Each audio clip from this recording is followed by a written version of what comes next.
screaming from your soul. We'll watch it fall.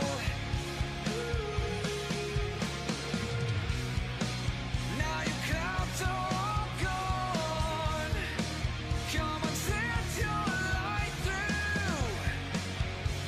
Just set your light through before we're only whispers in the wind.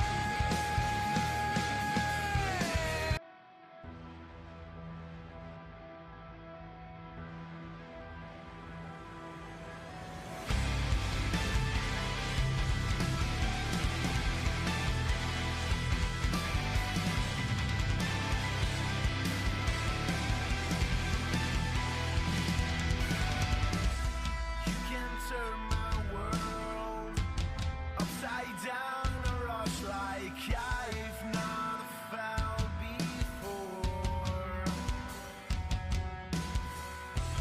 I can trust myself. I need you to make it turn. I know.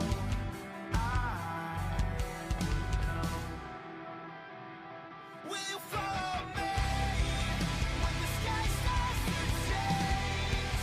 Yeah, we won't be afraid. We'll never be the same again. Will you follow me? We won't leave it to chance. We can't wait on romance. We'll never be the same again.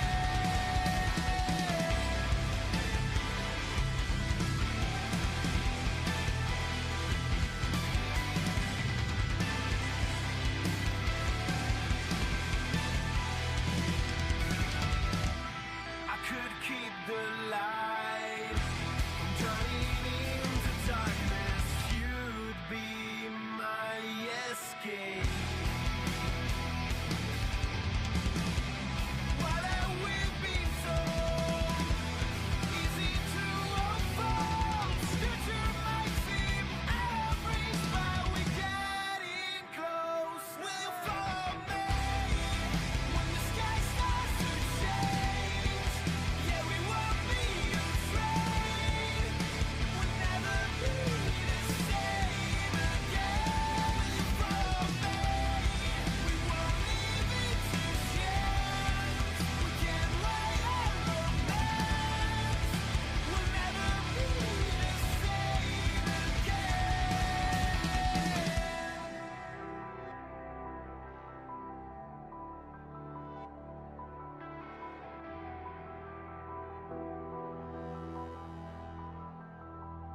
Will you follow me when the sky starts to change? Yeah, we won't be afraid. We'll never be the same again.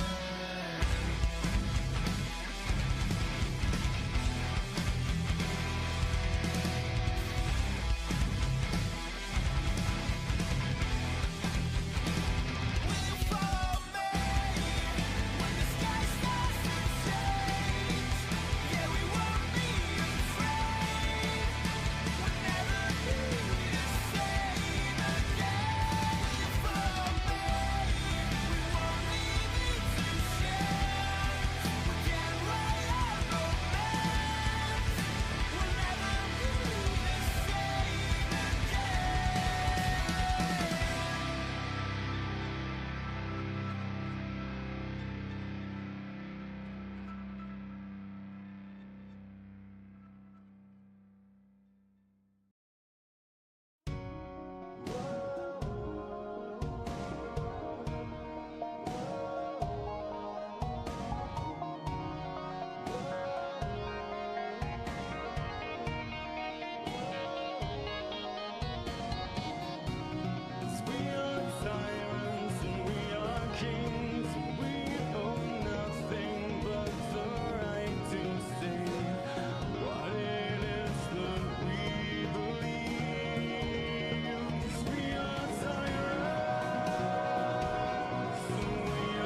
Hello, all you weebs, and welcome to Grappling of the Week, the show that brings you the hottest wrestling news and highlights from the steamy kitchens of NXT to the gritty, fast-paced action of AEW.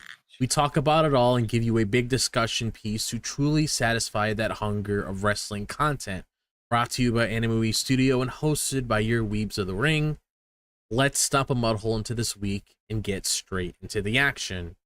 And as you guys can see right here, it's the two of us today because Vash is currently focusing on, other things that he needs to do outside of the show.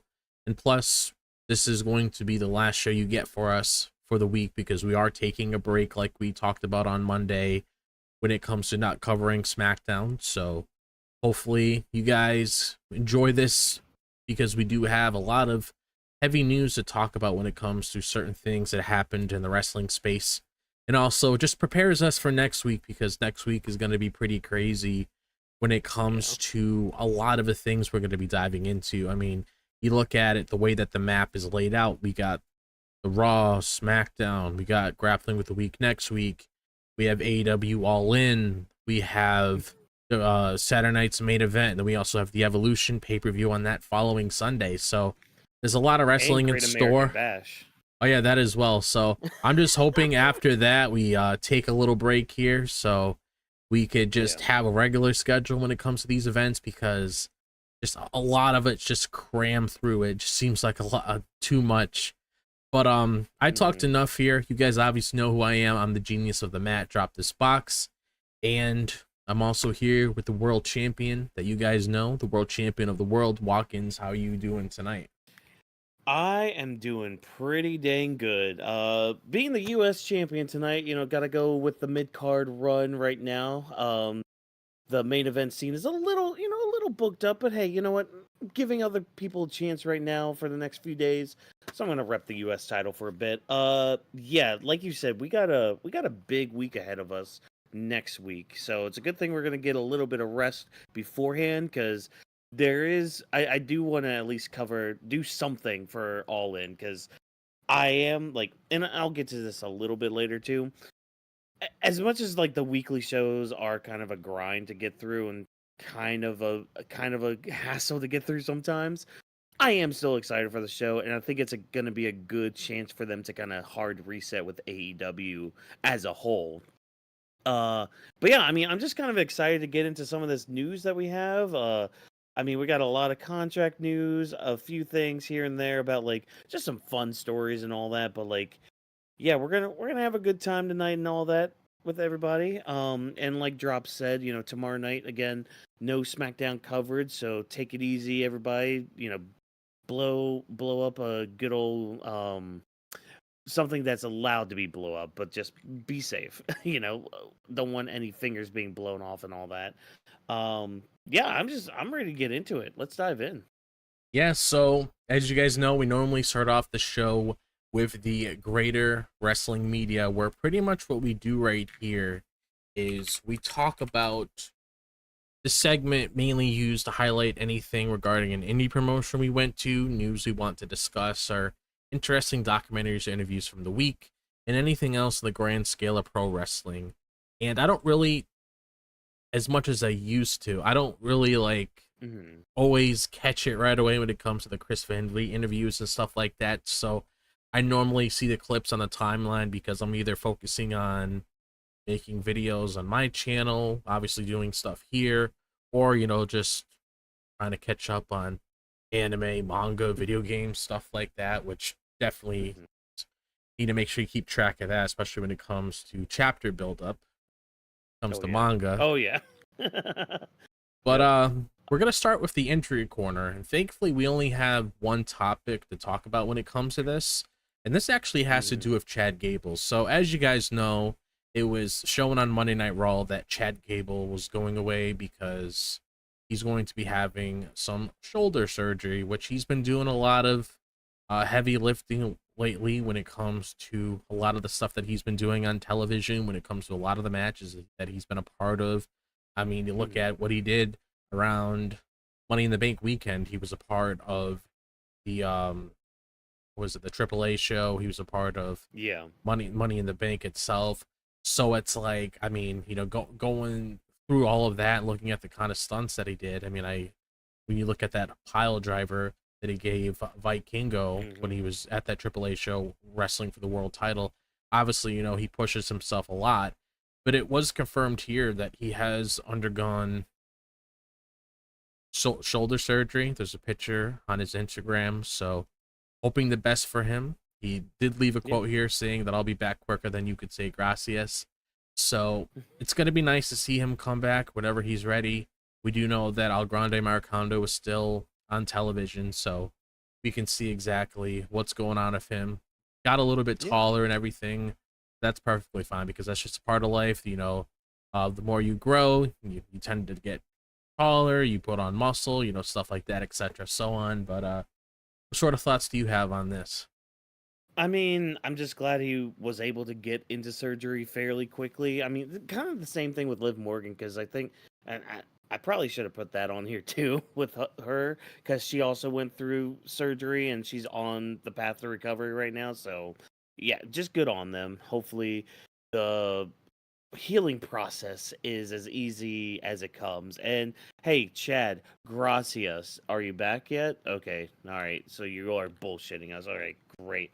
But I am glad they're at least gonna continue on with the El Grande Americano character on TV. So at least I can push that and maybe do something interesting with that. Because like that's one thing like just pro wrestling is good at in general. Like they're really good at pivoting when they need to, like when it comes to an injury. Because you do want to be delicate with it, just depending on the injury and the person. So I'm always glad that they're able to do something where it's like, with this Chad Gable El Grande thing going on, they're at least able to like throw the mask on somebody else and be like, okay, now you roll with it. And I mean, I don't know who's under the mask, we'll have to find out when he's unmasked and all that. But yeah, just, speedy, fast, and safe recoveries for anyone injured right now, especially you, Chad Gable, and Liv Morgan. So now we're going to be talking about our contract negotiations because actually when it comes to a couple of these, there definitely was a lot of conversation online, especially when it comes to the certain person that's in the middle of our thumbnail. So we'll eventually touch on her once we get to it. But I'm gonna open up and talk about Karrion Kross because obviously Karrion Kross has been a topic of conversation when it comes to how we talk about him on our channel, when it comes to how people talk about them online, if it's from Fightful or just other people's opinions on X, really. But it says right here, and this is a report coming from Cultaholic, update on Karrion Kross's WWE status as contract ticks down. So it says Karrion Kross might be enjoying a surge of popularity within WWE, which we have noticed when it comes to merch sales and everything and the reaction that he's getting. But the former NXT champions stay in the company could end unless a new deal is reached. Kross's current deal is believed to be expiring in August 2025, and his wife Scarlett's deal is also set to expire at the same time. Makes sense. However, a report from Fightful Select suggests that those in WWE expect Kross and Scarlett to remain with the company, pointing to Kross's recent screen time, pay-per-view appearances, and new merchandise as indications of his standing with the company.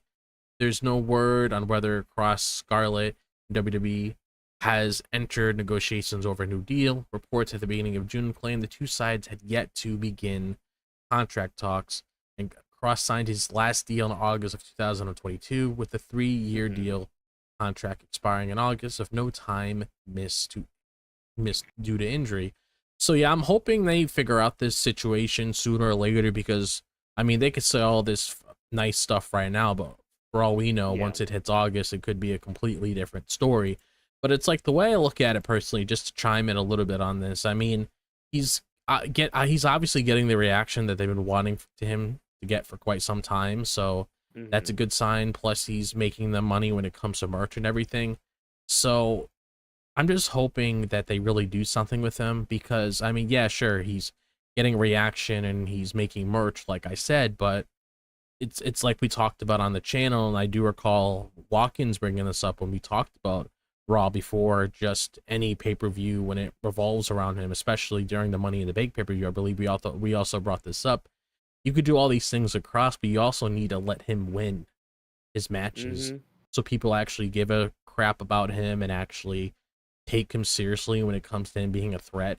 Because you can't have him, chime in and do all these different things on TV and, make a lot of sense with what he's doing when it comes to really trying to bring out somebody, like the whole situation with Sami Zayn. Like, we have this whole story about, oh yeah, Sammy's a liar, but we still don't know exactly what that means yet. So it's like, if it was up to me personally, like we talked about in Money in the Bank last week, I would have personally had him win the match. It wouldn't affect Sammy in the slightest, not even a scratch on his armor at all. No, not at all. If Kross ended up winning the match, but it's like, I mean, you got to do something with him. Otherwise, I mean, what are you gonna do? You're just gonna sign him again and just not do anything? Like, at that point, you might as well just let him go and do things on the indies with him and his wife if you're not going to do anything. But how do you feel about this? I mean, it's kind of like what you said. It's like once we get into August, maybe we'll have a better understanding of what's going to happen with Kross. Because like the thing with this is you kind of got to look at like recent history when it comes to this. So it's like look at Chad Gable, for example. He was starting to get like a big push where it's like he's gonna go after like bigger titles and all that. He's getting more feature on television, more promo work, more sympathy going on, all this stuff. And then he resigns with the company, and he's still there. He's still doing, like, now he's doing great work. But there was a point of time where it's just like, okay, well, they're not really doing much of note with him. It's like, okay, we're gonna continue the thing with Otis. Cool, neat. We're gonna team him up with the Creeds and Ivy Nile. It's like, all right, cool, great. But like beyond that, it never really went too far until the El Grande Americano stuff started, which great.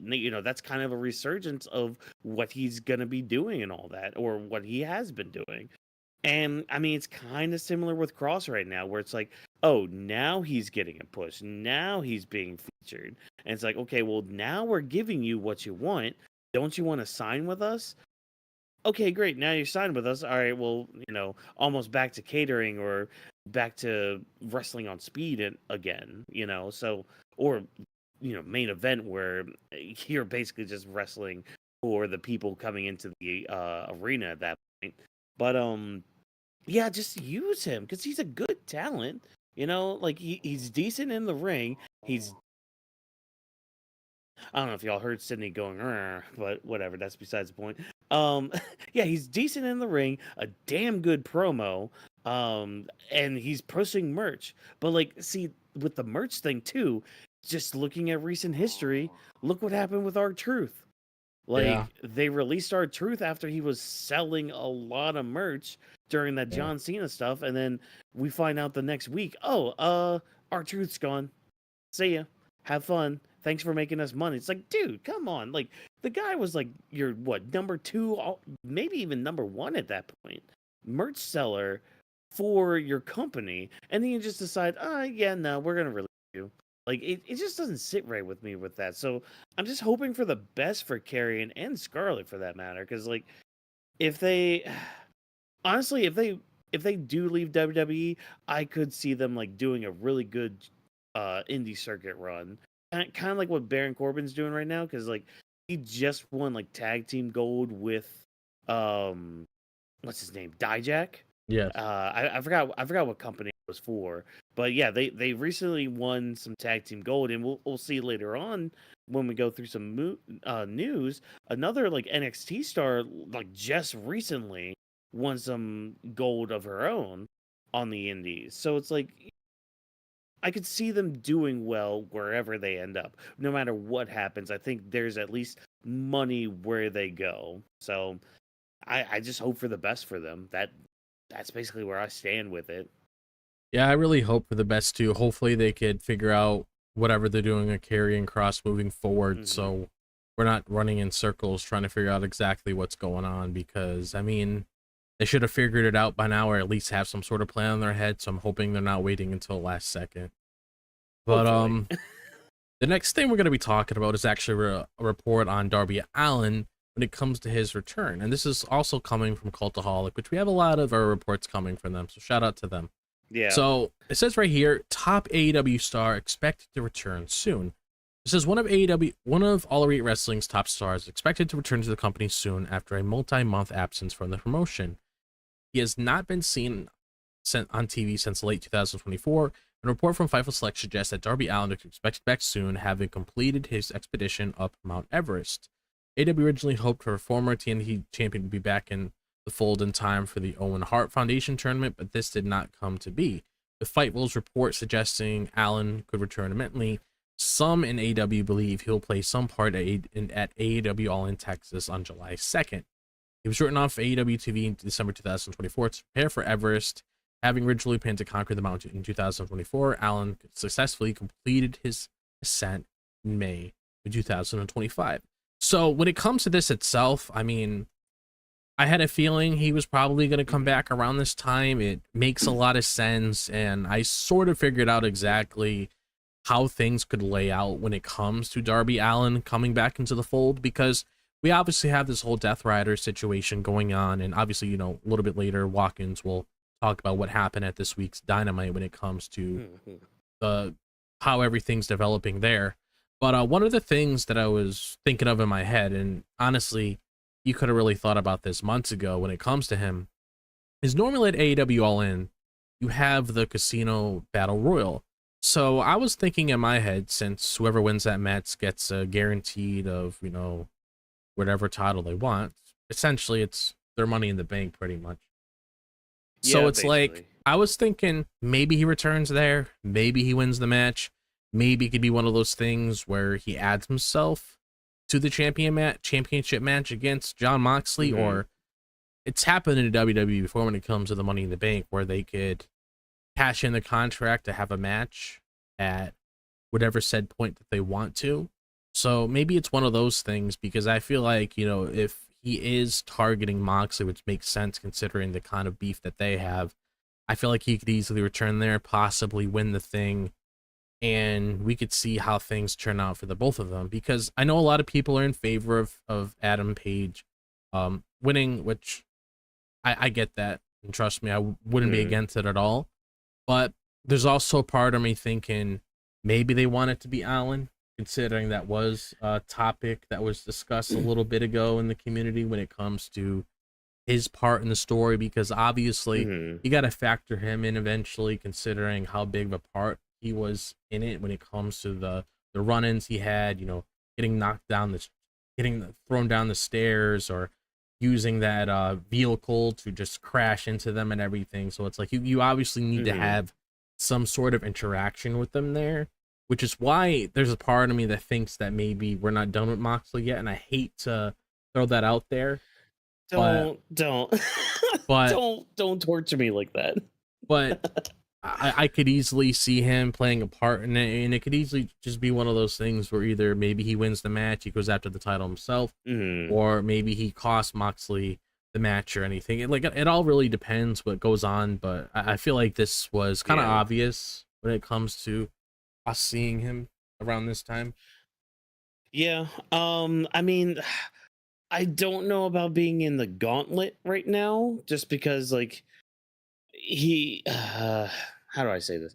So he's gonna be just getting back from this big climb, because, like, what was it? It takes like a week or two to climb back down from Everest or something, and then obviously he has to travel back. He has to retrain himself basically. So, like, I mean, not saying it would take forever to do that, but, like, I don't know if they would throw him in the gauntlet. I could, at this point in everything, I could see him costing Moxley the match, he could because, be like, a run-in.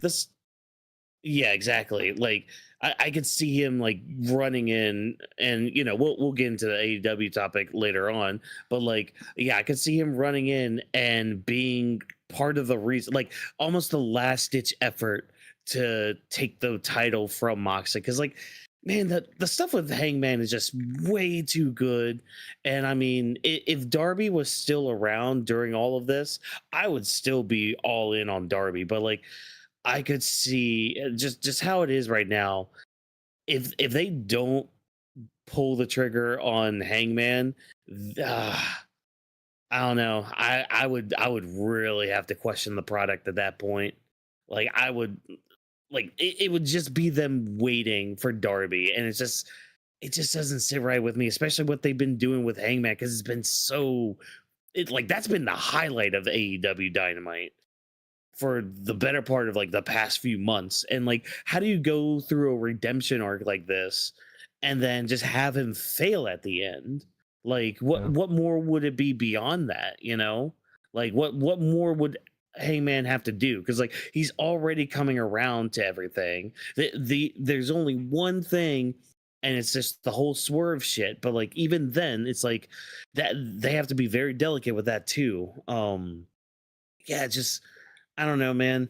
Like as much as I would have loved to have Darby as the world champion to be the one to dethrone Moxley, I feel like just because of him being gone for that Everest climb, it kind of dissipated. But like that doesn't mean he shouldn't go for it, because I think there's still a story that they can tell with him, you know, costing Moxley, and then like him taking on Moxley as like a falling action kind of thing when it comes to the Death Riders and all that, and like building up Darby for like the end of the year.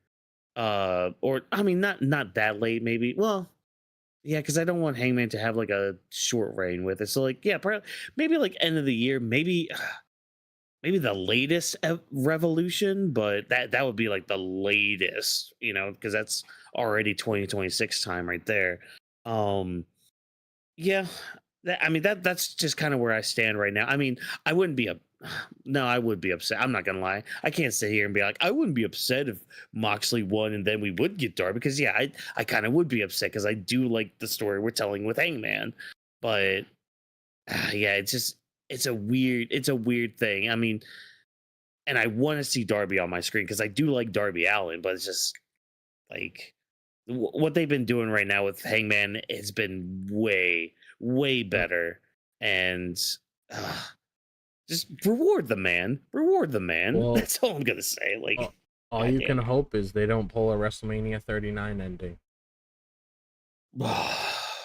You want to take the wins out of everybody's sails? All right, go ahead, dude. I will turn on Saturday night's main event like immediately when that happens. I'll be like, all right, here's Goldberg and Gunther. Give me that. Yeah, because it's like I like the thing. That's the logical thing, is to give it to Hangman, but I wouldn't be surprised if they try to prolong things, because they just made a lot of questionable decisions as of recent. I mean, at least they have something compelling with the main event program when it comes to the men's side, unlike the women's, which we'll obviously touch on later. But it's like, I don't know, they just a lot of questionable decisions for both companies, really, when it comes to how they structure things. So we'll see when we get there, because next weekend. Yeah, keep that in mind, people. We're not shilling one company over another, because like both of them could be better in many aspects, but. Especially when it comes to this, which this has been a recurring theme on this channel when it comes to our discussions on her. I mean, just anything revolving around this sort of topic. But we have a update on Britt Baker when it comes to her current status yet again. So this is coming from Cultaholic. It says, update: Britt Baker not currently asking for her AEW release. Britt Baker's time AEW has been fraught in recent years, but despite rumors to the contrary, the former women's world champion is not believed to have asked for her release from the company. Recent reports have suggested that Baker is determined to exit AEW, believing there is nothing left for her to do in the promotion. Shocker. As well as having seamlessly burned too many bridges in AEW, follow-up reports from PW Insider and Fightful Select state that Baker has not asked for her release from AEW. Fightful's report states that some in AEW believe the idea of Baker actively communicating that she wants out of the company is news to them, with Baker's conduct, especially on social media, no different than usual. Baker is believed to have well over a year left on her AEW contract, and if injury time is factored in, then she could also be part of the company until 2027. So, yeah, like I said, this has been a recurring theme when it comes to discussions revolving around whatever's going on to her, because you had that whole thing with Serena Deep where she says nobody cares, and then ever since that and since you saw her on television last time, I mean, that was obviously the last thing you ever really saw from her. And the way I look at it is the way I looked at things that revolved around Ray Phoenix and everybody else that was there that they weren't doing things with. If you're not doing anything with her and you're going to have her in Contamino Bay until 2027, then you obviously need to just get rid of her, let her do what she wants and everything, because it's just weird to me, because it's like, if you have a plan for her and you want to do something with her, feature on television, even if it's not anything major, because we obviously know that the women's main event scene and mid-card scene is filled up because of what's currently going on with Mercedes and Tony Storm.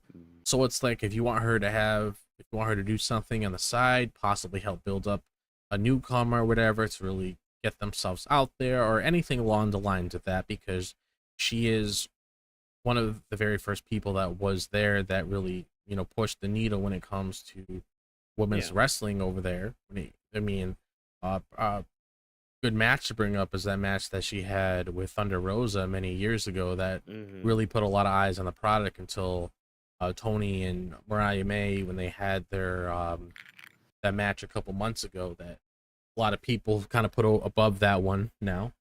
But that's besides the point. Basically, the moral of the story here is if you're not doing anything with her, get rid of her and everything, because it just doesn't make any sense to have somebody there when they don't want to be there at all, or just basically just having someone there just to be there just because they have a contract and everything. Because it's like, if all these other people that I mentioned were still there, like Ricky Starks and Ray Phoenix and all of them, like the people that you had there that you weren't doing anything with, if they were still there and were still talking about this, that would be a different story. But you obviously showed us that you looked into that, you made a decision, you let them go, and then they ventured out and did something else.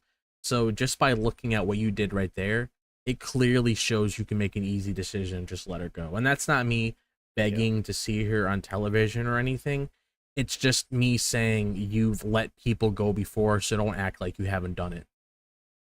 Yeah, exactly. Like Drop was saying, if you're gonna use them, use them. If you're not, then don't. And I mean, if they're doing backstage stuff, it would be kind of nice to know that that's happening. But like, I doubt Britt's doing anything backstage to really help out like that. And I mean, say what you want about like her in-ring work and all that.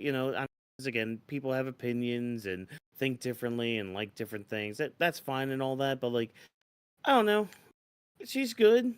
She can do with a stint in NXT, I think, because like that they could really hone her craft. I mean, she's got a good character with the whole like dentist thing and like DMD and all that. Like, it's a good thing. Like, she's already got a good thing going. So just transition to that somewhere else. All right, but yeah, I don't know. It just seems like we keep going back and forth between, oh, she wants out of the company. Oh no, we haven't heard anything, which is interesting that we're hearing that from an AEW side. Because again, like with certain tweets and certain interpretations of them, that doesn't seem to be the case. So yeah, I mean, we'll be here to talk about it when and if it happens. But like, yeah, this was kind of a rumor killer because earlier this week with her post about like the whole I don't know if you saw it, was like, oh, a water bottle could cost like $1 here or $3.50 here. It's all like the same water, it's just priced differently. People's things worth is different wherever you go. It's like, yeah, I get that, I understand that, but very cryptic, huh? Why are you being cryptic, Britt? Huh? That's not your thing. That's John Cena's thing on Instagram to do. Like, okay, cool. So yeah, wherever she ends up, great, good on you. Just use her, like do something. Like the next person we're about to talk about, do something with them. Yeah, Danhausen. So we have a report about WWE being interested in signing Danhausen, which I'm actually not surprised by this, because he fits the whole comedy stick thing there, and I can easily see him getting over, becoming a huge meme over there, which, I mean, hey, you already got your start right there. So, but it says WWE is interested in potentially signing current AEW Ring of Honor star Danhausen but his contract with Tony Khan runs out. According to a new report, Bodyslam.net reported that there is major interest from AEW, well, from WWE, in signing the 34-year-old to go along with WWE's reported interest in current AEW tag team Private Party. Like Private Party, Danhausen has been seen at AEW television for some time, and his deal is set to run out at some time this month. According to Bodyslam.net, movement could happen sooner rather than later, given WWE's desire for fresh but TV-ready talent. Previous reports suggest that Danhausen believed he'd be back in the fold creatively after showing up at Ring of Honor Final Battle 2024. However, he was then told that there were no plans to use him whenever he reached out. So honestly, Yeah. if this is to happen, I wouldn't be surprised. Like I said, he fits the whole thing over there when it comes to the kind of things that people love, because I can easily see him getting over in like the snap of the thing. Like it's not gonna take him much. Like you see him back there interacting with talent, doing his thing, whatever the case may be. You throw him and R-Truth together. I mean, you can only imagine what could possibly come out of that, depending on where the R-Truth character is at that point. But Yeah. that's gonna be something. I mean, yeah, I mean that's the thing. Like, throw him in NXT for a bit, because like NXT's really, at least for me, NXT's really good with like building a character. Yeah. And I mean, Danhausen is already a character, so putting him in NXT, great, awesome. And then, you know, when he eventually would move up to the main roster, I mean, yeah, he would fit like that R-Truth role where it's just like, yeah, I'm here to kind of make people happy or make people smile or like just give you a good old laugh or, you know, again, curse you and all that.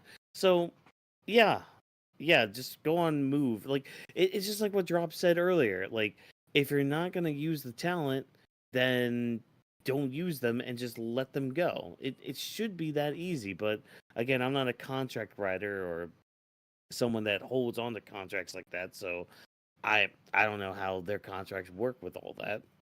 So, and then like with the Private Party thing, I mean, yeah, they won the tag titles, then they lost them, and then they just disappeared out of nowhere. So it's like, yeah, move them over to WWE. You know, have them revitalize some of these tag divisions. Like, I mean, I don't even know how the NXT tag division is, but I damn well know how Raw's tag division is. I know how SmackDown's tag division is. Yeah, they could use a little boost of energy, and Private Party can do that and all that. So, yeah, well, we'll have to see. We'll have to see when it gets Danhausen's time, because yeah, I think he could do really well. I mean, people latched onto Mystery Iguana from the AAA Worlds Collide event. Like, people loved that guy, and I think apparently some people liked, like, I think it was Psycho Clown too. So yeah, like, people love those just like off the wall characters because they're fun, you know. And yeah, Danhausen would move some merch. I feel like he would move some merch. Oh yeah, he definitely would, without a doubt. Yeah. So yeah, that's all I got. So the next thing we do have is some we do have a current tease that's surrounding Saraya when it comes to her status at Evolution, and also other things to discuss when it comes to like her current status when it comes to exactly what kind of discussion that she's been touching on. But we'll touch on the tease that I also included in the title itself. So she posted a tweet. Pretty much all you could really make out here is to see exactly where this could go. You could just be teasing. You could just be, you know, trolling online, whatever the case may be. That's a common thing within the wrestling space. But it says right here, she's like, oh, Evolution is this weekend. So a lot of people looked at that and they're like, okay, so maybe it's going to be one of those things where it's like, we'll make an appearance there. Maybe we'll get an official confirmation of where things are, because this actually leads to our next one, which is why I kind of wanted to tie it in there, because it says that Saraya says she has yet to hold talks with WWE. Saraya is a free agent after her AEW exit, but the former Page is yet to hold talks with WWE over a possible return. The former Davies champion has wrestled in WWE wrestle in WWE ring since her initial retirement in 2017. And with the all women's Evolution 2 event just around the corner, some are theorizing that Saraya could return to her house. However, during an interview with the Orlando Sentinel, Saraya claims there has been no talks between her and WWE. I haven't had a conversation with them, Saraya said. I know I always get tagged in everything as soon as there's a mystery going around. They're like, hey, she's coming back, but no, I love WWE, but no.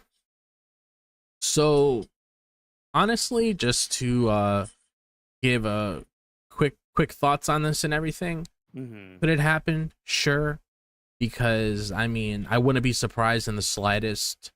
Maybe she's being genuine with whatever she's saying right here. Maybe she's trying to keep it a surprise. Maybe she's trying to keep it a surprise. So it's like it could easily be one of those things, because I am actually expecting us to get a couple things coming out of Evolution when it comes to possible returns, when it comes to, you know, people appearing there we haven't seen in a long time. So I wouldn't be surprised in the slightest if it's one of those things where she's being genuine about what she's saying and we don't really know what's going on with her, or she could very well make an appearance there and then we find out a couple of days later so what her current status is. But what is your thoughts on this, like surrounding Saraya when it comes to what's revolving around her? I mean, I wouldn't be surprised if she does end up like at least making an appearance with the company. I think it also depends on how like this year and next year goes. I mean, because there's more to her quote here where it's just like, you know, she's trying to get her feet wet outside of wrestling, because I mean, she comes from a wrestling family. Yeah. And she's been surrounded by it for like 32 years. So she's trying to just like see what more like what is Saraya without wrestling, I guess, is what she's trying to figure that out right now. So, I mean, next year, the year after, if she comes back, great, awesome. If she's not full time, I could definitely see her signing like a Legends deal, because, you know, you still get royalties and all that, appearances here and there, I think. Because that's the other thing too, like with her health and all that, with like the number of injuries that she's gotten and like the type of injuries they've been,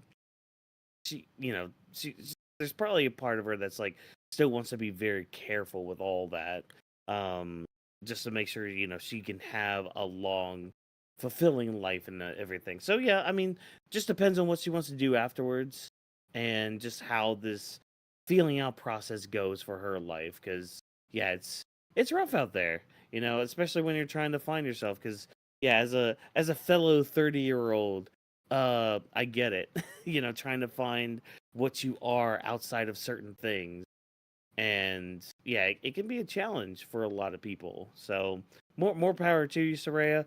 I would love to see you back, but I mean, if it's just in a cameo role, that's cool too. If it's in a Legends deal role, that's also cool. Just do what you think is best for you.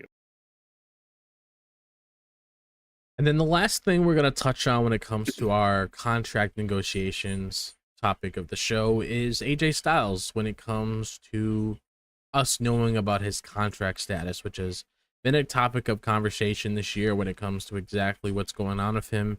And there was a report from Fightful that came out a couple hours ago that says that AJ Styles has signed a 1-year contract extension. So that means next year is going to be the last year with AJ Styles, because he did mention before that, you know, he doesn't want to wrestle for too long. He wants to make sure that he has everything else situated beforehand. And he has mentioned before in the past that he does plan on retiring in WWE. So I do take what he says with truth, because I feel like he's being honest with that, because I know some people are going to run with that and be like, oh, he's going to AEW, he's going to be doing this, he's going to be doing that. I don't think so, because I feel like he's pretty legit about this, and that's not us saying that he doesn't want to go with another promotion or everything, but he's obviously been with WWE for so long, and it's just one of those things where it's like he's not getting any younger and everything. Maybe he wants to wind down, spend some time with his family, because that's also another thing you got to take into account, because you have a lot of these people that we watch on television all the time, you know, putting their lives on the line when it comes to the kind of moves they do in the ring, or just being on the road all the time. I mean, you even have like, Becky and Seth when it comes to their daughter. Like sometimes their daughter's on the road with her and everything because they always want to be around one another.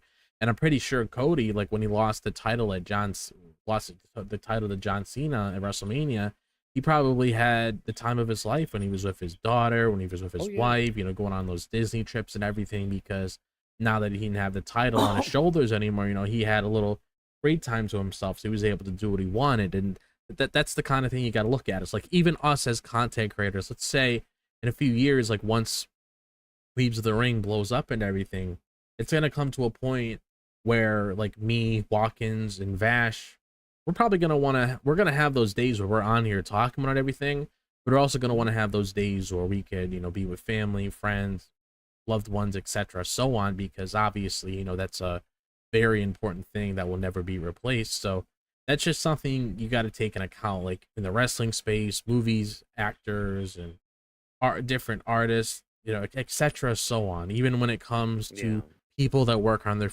our favorite video games, sometimes after they're done putting out that game, they want to take some time to themselves and figure out exactly what's going on. So when it comes to what's going on with AJ Styles, I mean, I can understand if this is all he wants to do here.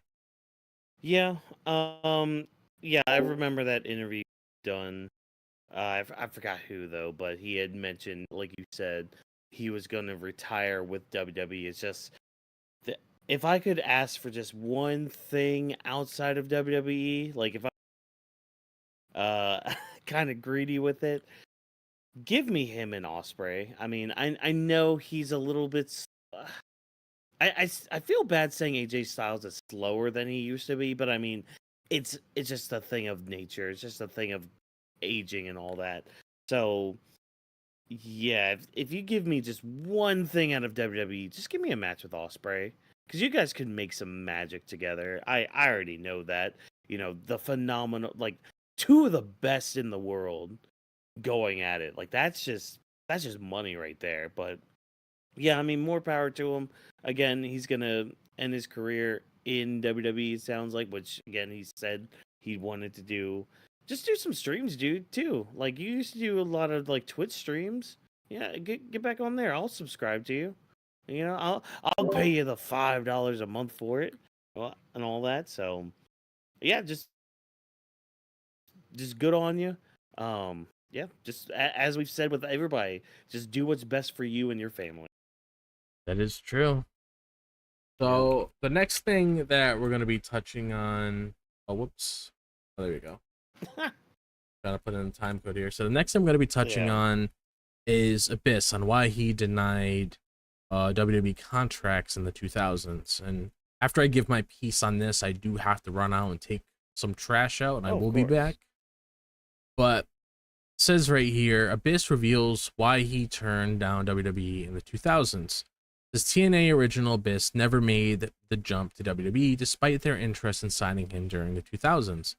During a recent interview with Fightful's Sean Rossap, the TNA Hall of Famer was asked about rumors that he approached with WWE offers, to which he replied, "I'll tell you flat out, it was true. There were opportunities presented, I think in 2020, 2005, 2027. There might have been another time. There It we was go. extremely humbling and extremely exciting. I was just in a place where I was with TNA since the very beginning, and I felt like I was one of the cornerstones that helped build it, along with AJ Styles, Jeff Jarrett, Samoa Joe, Sting, and Christopher Daniels. The opportunity was there. I just, at the time, I felt loyal to TNA being there from the beginning.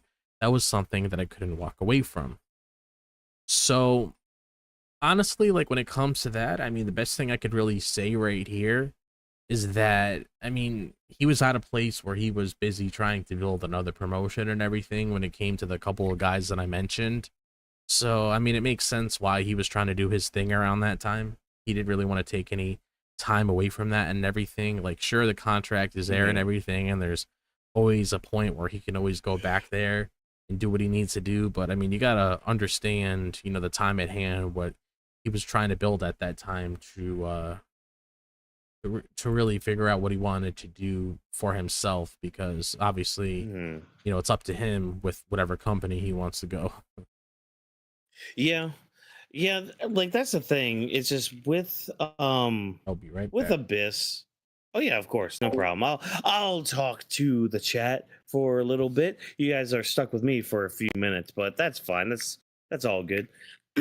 I don't blame Abyss for feeling this way because I get it with like that sense of loyalty. Because yeah, just like he said with this, like he felt like he was one of the cornerstones that helped build TNA along with like AJ, Jeff Jarrett, Samoa Joe, like all of them.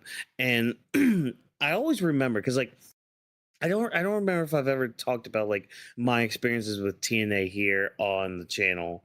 I do remember like watching bits and pieces here and there of TNA like back in the day, like back in the early 2000s. Like I do remember like shorts, AJ Styles and all that. And Abyss was always like it was always AJ Styles, Samoa Joe, and Abyss. Those were the three people I always remembered from TNA. Because like AJ Styles, he was really good in the ring. Samoa Joe, he was kind of a bigger guy, but like he was gonna beat you up and all that. And then Abyss, he was for me, and I mean, chat, you can correct me if I'm wrong here, but like he always felt like a mix between like Kane and Mankind.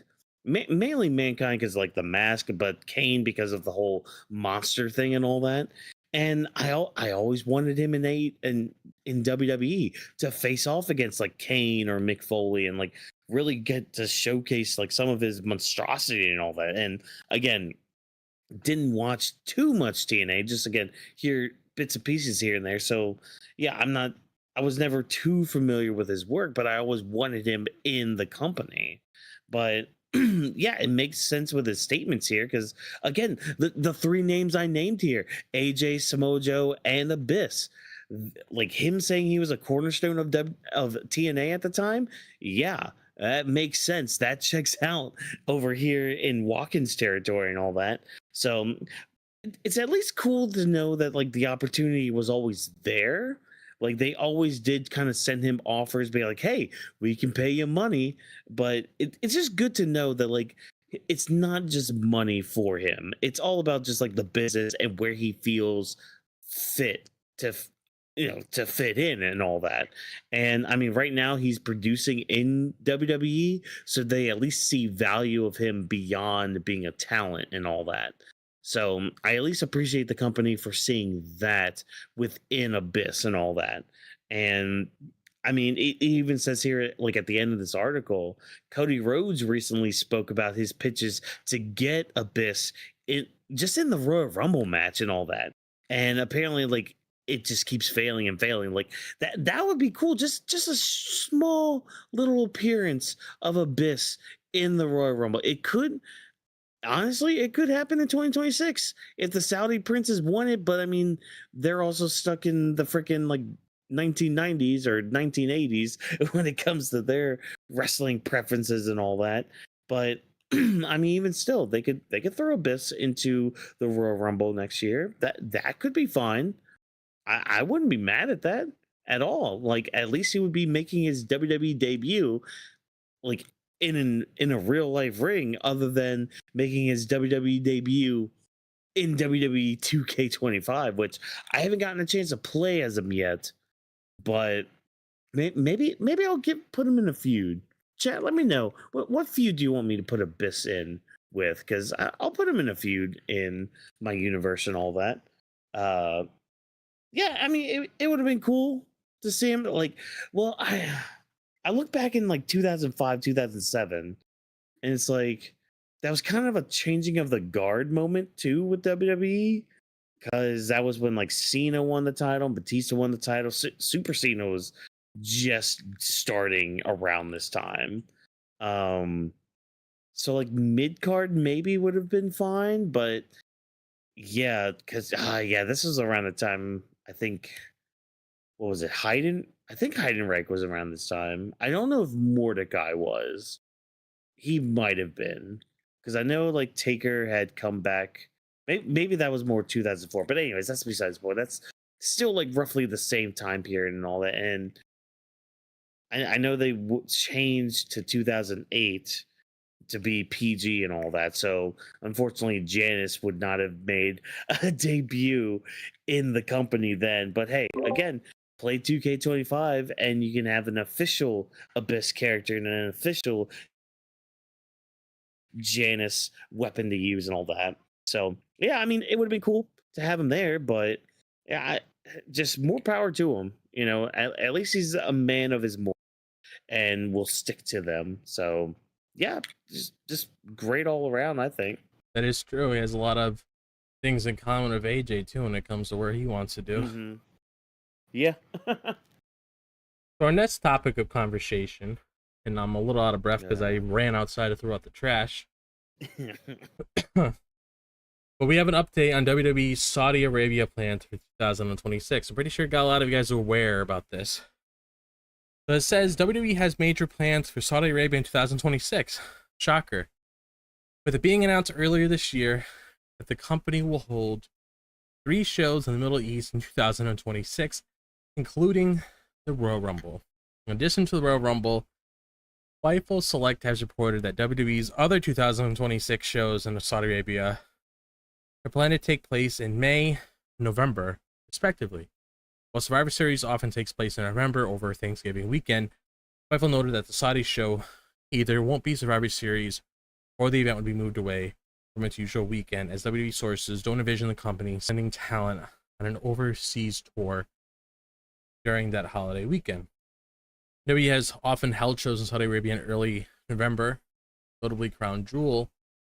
WWE has worked with the Gulf states since 2018, and each show was worth approximately $55 million to WWE, although the deal for the Royal Rumble is believed to be worth more, which I would imagine.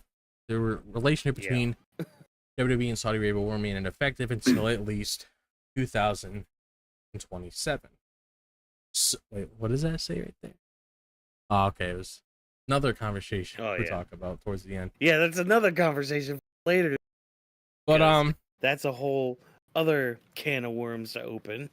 But yeah, this right here is no surprise, to be perfectly honest. So I'm not really surprised that this is happening because they only have one Saudi show this year when it comes to what we recently saw of Night of Champions, and then next year they're getting the Royal Rumble, which we've talked about on here before. So that one's going to be taking place in January, but we're not going to be getting a February one like we did this year.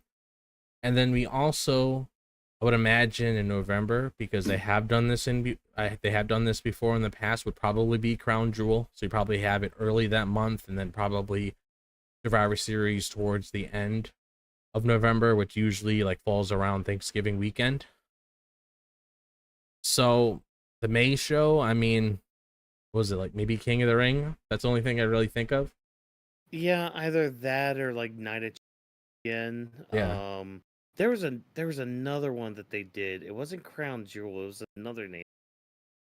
But I can't think of it right now. So yeah, I mean, we kind of knew they were doing shows. It's at least good to know like when they're happening. So now we know like spaced out they are, and plus if they do any other international shows, we at least know the schedule for everything, so we can at least prepare to watch it and like plan to how we're going to watch and consume this these PLEs. So, which I mean, Night of Champions was fine. It was a fine show. So a lot, like I saw somebody on Twitter just the other day. They were just like, "Oh, you guys are complaining about the Night of Champions booking? Let me take you back to like 2018 or 2019 with these Saudi shows when they were just considered a filler arc for WWE. Like, what was it? The Best in the World Championship or something, or trophy that freaking Shane McMahon won because somebody took out Dolph Ziggler at the beginning of the match. I'm here. I'll fight. I'll wrestle. I'll beat you. Or no, I think it was like they took out the Miz and he beat Dolph Ziggler. I don't know, something like that. So yeah, just be glad we don't have that. Yeah, like thankfully. at least they're like canon shit that's going on. Yeah, because they actually have tried with this new regime when it comes to these Saudi shows, so they actually do mean something. Yeah. I mean, we have with the King and Queen of the Ring tournament, like it meant something there with what we got this year.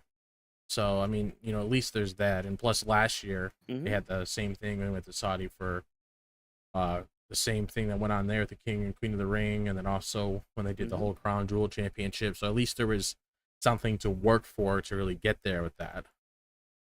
Yep. And speaking of a topic that I was actually pretty intrigued to touch on because I haven't heard about Hmm. this yet. It's Cody Rhodes addresses criticism of the WWE WrestleMania 41 main event. Obviously, if you want to hear how we feel about it, check out the episode where we covered WrestleMania 41 Night 2 because we definitely had a lot of things to say about that. Yeah. Plus, many, many episodes beyond that point when we gave our criticism of that. But it says Especially right when here. The Rock, especially when The Rock decided to be like, "Hey, uh, this," and then Triple H is just like, shut up and watch it." It's just like, guys, come on. Yeah, we actually have a report. We actually have a report on The Rock a little bit later too. Yeah, we do. It's Trying he's to always make him finding look his good. either him or Hogan that finds their way onto this show. Oh, brother. So it says right here, after winning the 2025 King of the Ring tournament, Cody Rhodes is set to challenge John Cena for the WWE title at SummerSlam. WWE fans will be hoping for a better effort than the WrestleMania 41 headliner. Do you agree with that? Which was roundly criticized for the quality of the action as well as the finish, which included a run-in from Travis Scott. I'm glad they pointed out exactly what that was. Mm-hmm. Mm-hmm. During a recent appearance on Busted Open Radio, the American Nightmare addressed the poor reception of his Mania match of Cena, saying, SummerSlam, I don't want to go as far as making any promises, but I can tell you the goal of SummerSlam is if people felt a certain way about WrestleMania, I will put all of that on my back and take all the credit and responsibility for perhaps not feeling satisfied. I like to get him to the finish line with SummerSlam. Very much looking forward to doing this dance again. Cody recently said that he was at the tail end of his babyface run. Rhodes has not been a heel since he was a member of the Bullet Club in 2018. I don't really think I needed to read that, but because we did touch on that last week. Yeah. But I mean, I'm hoping for the best when it comes to their SummerSlam match because I mean I can't lie, I do have that little weird feeling in me where I'm like, I really hope we don't get any crazy shenanigans again. I mean, I do expect there to be like ref bumps and a whole bunch of shit to happen. I mean, Oh, yeah. that's a no-brainer right there. But I'm really hoping it's a lot better because we have talked about John Cena when it comes to these championship matches that he had of Randy Orton and CM Punk as of recent. And the Mhm. shenanigans did help with the matches because we know Cena can't really do as much anymore. So when it came to those sort of things, depending on what got involved, because we could probably expect potentially Seth Rollins here if he's not targeting the world title and a bunch of other things that could factor in here. Maybe Randy Orton wants to be a dick to Cody and cost him the title or whatever. You never really know how their relationship is going to be beyond that point.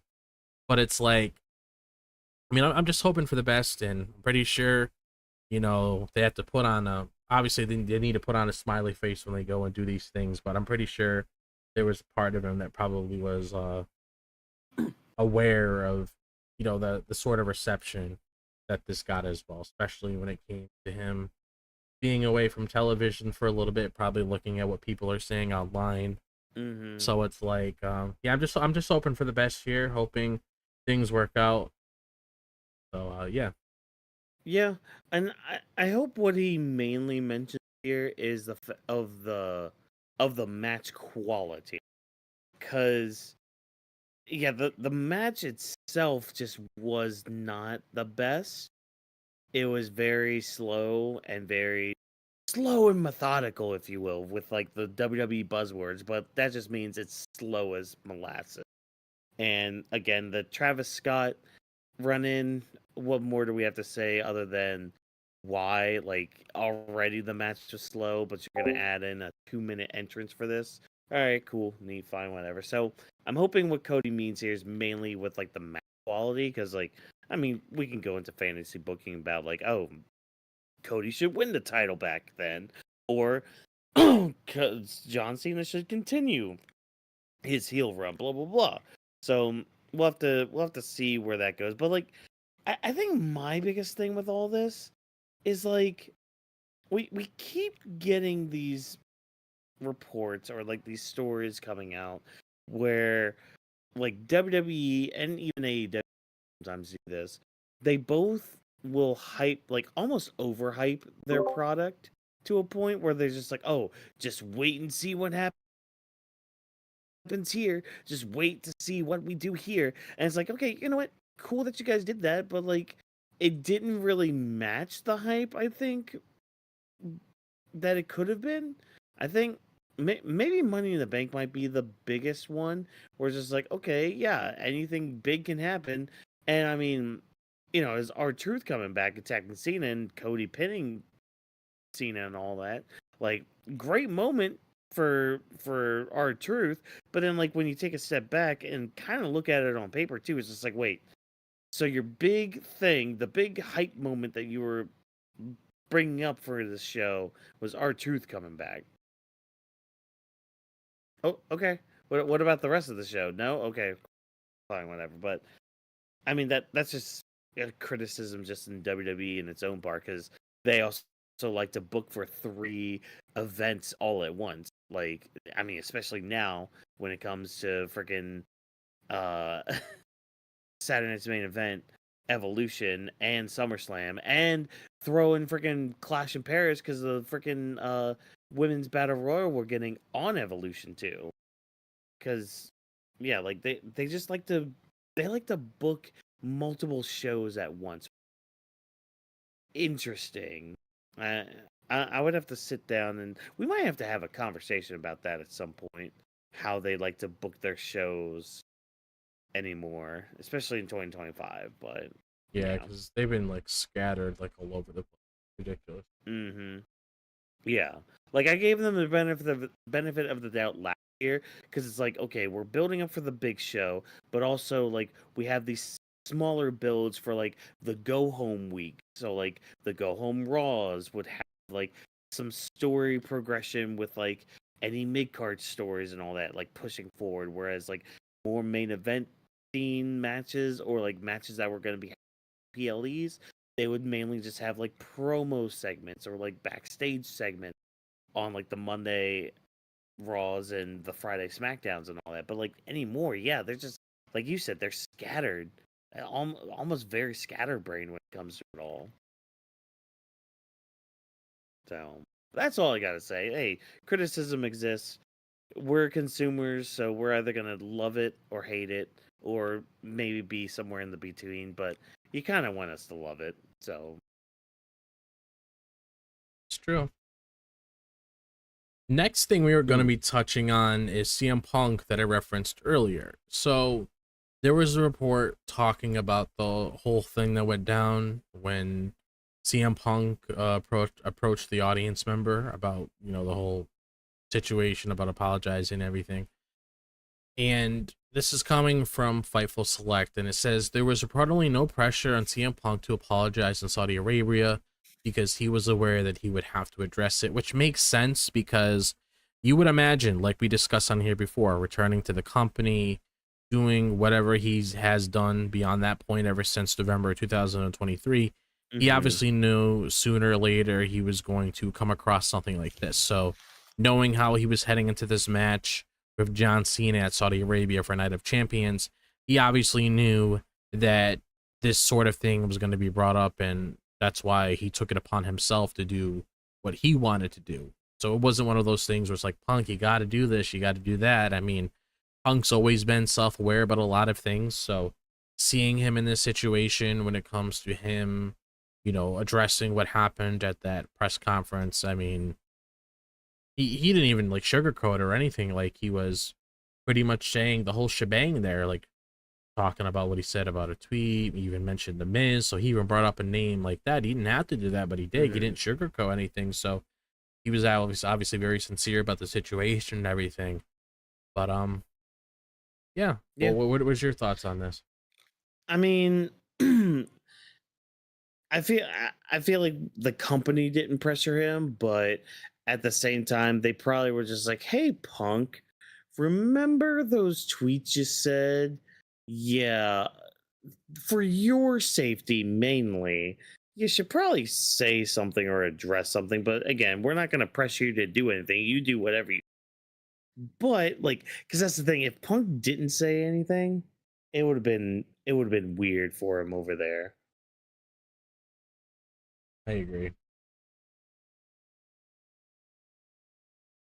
Next, we're going to be touching on the reason All In is not in London this year, which was revealed on the Rich Eisen show.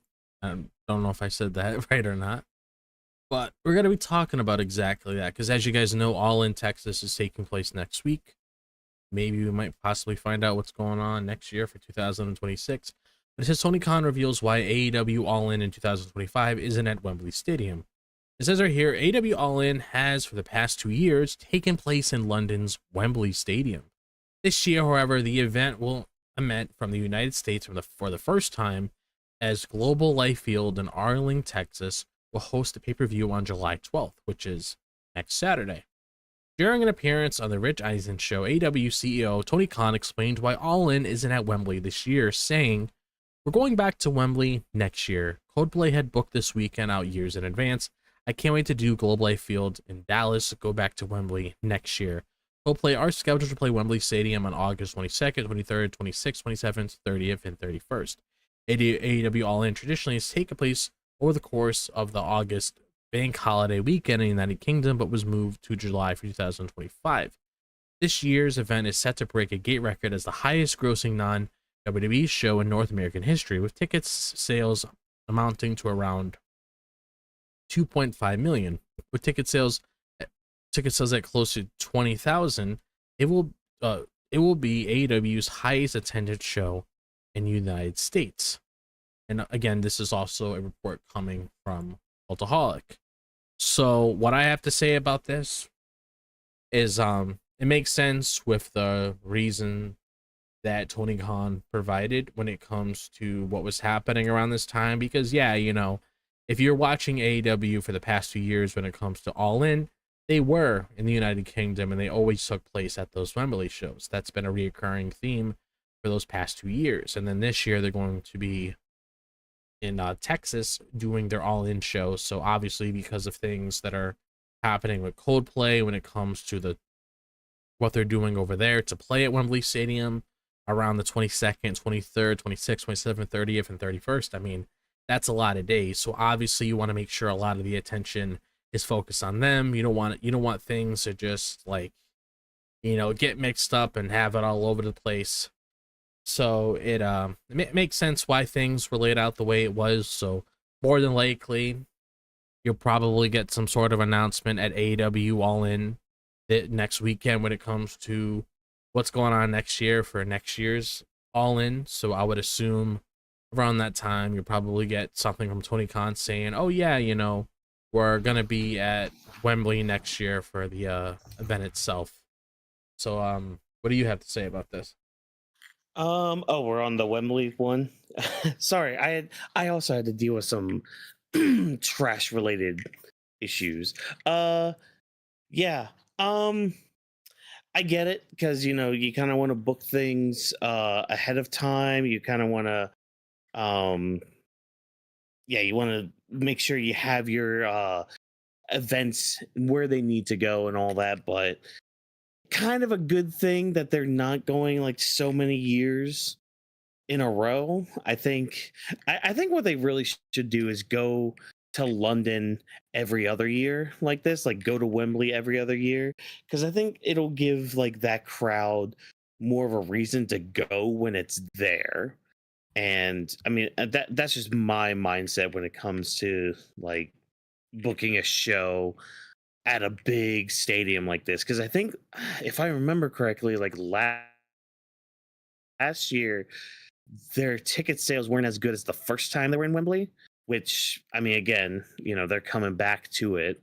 So like 2 years in a row, and that's a lot of money to just run Wembley itself, let alone get tickets for Wembley, because I think it was a little bit expensive last I heard to even get tickets for it. So yeah, I mean, maybe after this year they could just do the every other year thing. So yeah.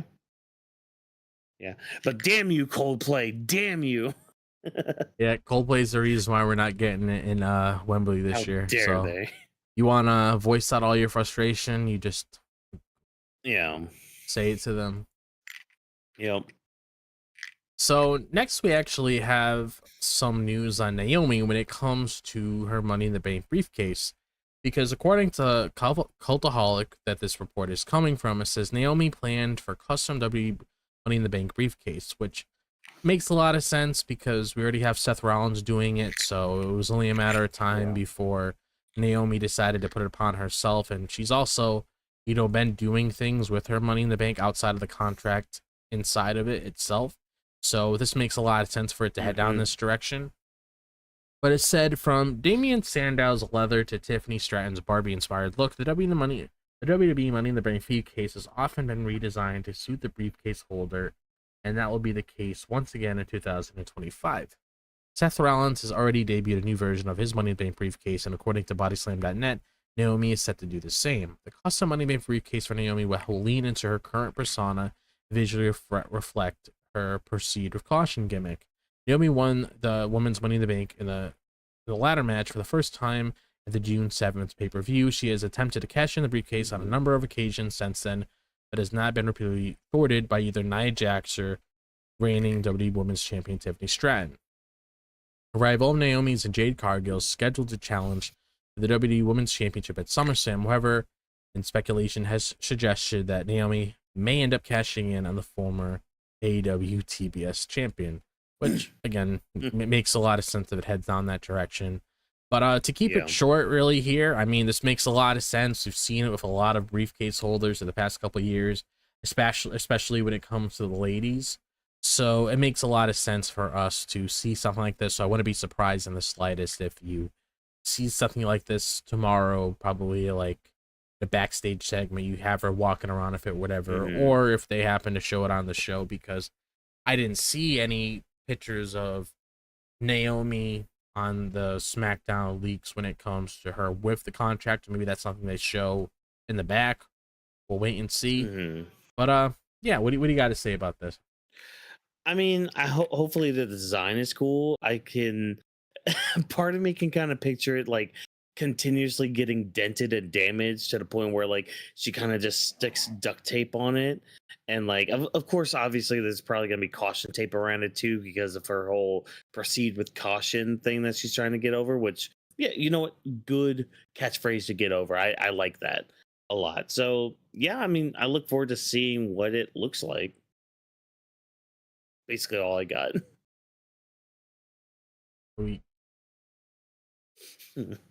So we have something from I'm seeing what Logan James said in the chat. It says, hello, breaking news. Masha Slamovich will face the winner of JC Jane versus Jordan Grace for both the NXT Championship and the TNA Knockouts Women's Championship at TNA Slammiversary. Okay, that's interesting. All I know is, as soon as I bring up Twitter to try to fact check that, I see that Darkseid apparently attacked Matt Cardona on Impact. So I guess he might. Oh yeah, there it is right there. So yeah, Matt Slamovich will face either JC Jane or Jordan Grace in a title versus title match at TNA Slammiversary. Ooh, That's interesting. Ooh, yeah, it is. Wow, what do you do with that then?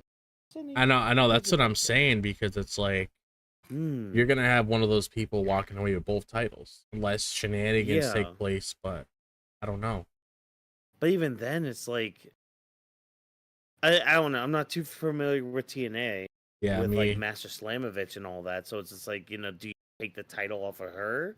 Do you take it off of Jordan Grace if she wins it like so soon? Unless she's actually being moved up to the main roster, which, I mean, at that point, you have a TN. Well, I mean, I don't know what they would do. Yeah, I don't know. Would have to tune into TNA to find out, I guess. Yeah, I'm just gonna check just to see real quick before we move on when it is. It says July 20th, so that's literally a week after. Yeah, a week after on Sunday. Yep. I'll probably end up watching it. Yeah, same here. I'll find a stream somewhere to watch it, but yeah. Okay, Interesting. that's gonna be very interesting. It's like, ooh. Okay, so never mind. That just goes into fantasy stuff. We could save that for another day Yep. when we do all of our predictions next week, because we got like 4 shows to make predictions on. Yep. Isn't that great? Speaking of somebody who loves to fantasy book himself, we got a report on The Rock. So it says The Rock's involvement with Netflix's WWE Unreal is revealed. Pretty funny. WWE's partnership with Netflix will expand later this month as WWE Unreal will premiere with a 5-episode first season on July 29th. The show is designed to go behind the scenes of WWE. Post Wrestling has reported that the series has been compared to Hard Knocks, and episode descriptions has been revealed for WWE Unreal. Episode 1 will focus on the WWE Raw premiere on Netflix and the main event between CM Punk and Seth Rollins, with the episode putting a spotlight on Punk, Cody Rhodes, and Rhea Ripley. Episode 2 will focus on the men's Royal Rumble match in the feud between Cody Rhodes and Kevin Owens. Episode 3 will look at WWE women's talent, including Chelsea Green's Women's United States title win, the Women's Royal Rumble, and the Women's Elimination Chamber. Episode 4 will cover John Cena's heel turn and the lengths that were taken to keep it a secret, along with the Men's Elimination Chamber match and New Day's heel turn. Dwayne Johnson and Brian Quartz. sorry, I had to. New Day's heel turn, really? Yeah. Okay. All right. I look forward to seeing how you guys decide to bullshit your way through that. But sorry. That just gave me a chuckle with that. Okay. Sorry. Dwayne Johnson. Oh. We'll appear. So Dwayne Johnson and Brian Quartz will appear on the episode covering Cena's heel turn, while Nick Khan will also speak on the episode. The series finale will be about WrestleMania 41, in particular, focusing on Gunther versus Jey Uso, CM Punk versus Rollins and Roman Reigns, Io Sky versus Rhea Ripley, Bianca Belair, and Cody Rhodes versus John Cena. So pretty much no surprise there. The Rock's this is the kicker. The Rock's absent from WrestleMania will not be mentioned. Gee, well, how? No, hold on. Wait a minute. Hold on. Let me read. Like, because if he's gonna be, maybe it's later on. Beyond appearing on episodes of WWE, Dwayne Johnson's team provided notes about episodes in which he appears. Triple H will be a central figure in the series, serving as a narrative. What? Like, so he's definitely gonna be part of episode 4. But I mean, they kind of need. Yeah, they'll just erase him from episode 5 then, unless they decide to throw in the the interview or the like a YouTube video he did. Yeah. Where he's just like, oh yeah, I'm paying attention to everything going on. Like the final boss character was just done at that point. It's just like, dude, fuck off. Yeah. Like, what? That's no. I got a kick. Sorry, I got a kick at their like, oh yeah, we're gonna focus on the New Day's heel turns. Really? What y'all gonna talk about with that? The beginning of it? Because that was the best part of it. The rest of it was shit. It was shit. Oh. But I mean, them talking about the men's Royal Rumble, like Jey Uso, that makes sense with like the one clip we saw with like Triple H being like, we're gonna strap a rocket. It's like, all right, cool. Interesting. We're gonna go as far back as like December from last, with like Chelsea Green winning the U.S. title and all. So like they've been working on this for a bit, which is cool. Yeah. Yeah, that's really all the thoughts I got. Rock's gonna edit shit to make himself look good. That's basically the crux of all that. Like, Pretty much. Kind of like what he did last time he was a part of the whole build up to WrestleMania 40. So and what he's gonna do for 42? Oh my. Yeah, so that's our piece on the Rock's involvement. So, do you guys care about that, or you do care about Tiny Chef being saved following nearly 100K in donations, and the cameras are finally back on him, so he's ready to continue his thing? I There you do go. care about Tiny Chef. Like, man, sorry, side tangent. We talked about I that a little bit on Anime Lately this week.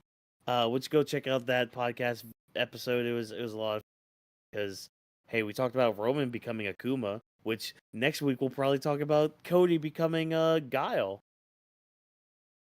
Which I forgot to put that on here, or did I? Shit, shoot. Yeah, Cody Rhodes is gonna be Guile now in Street Fighter.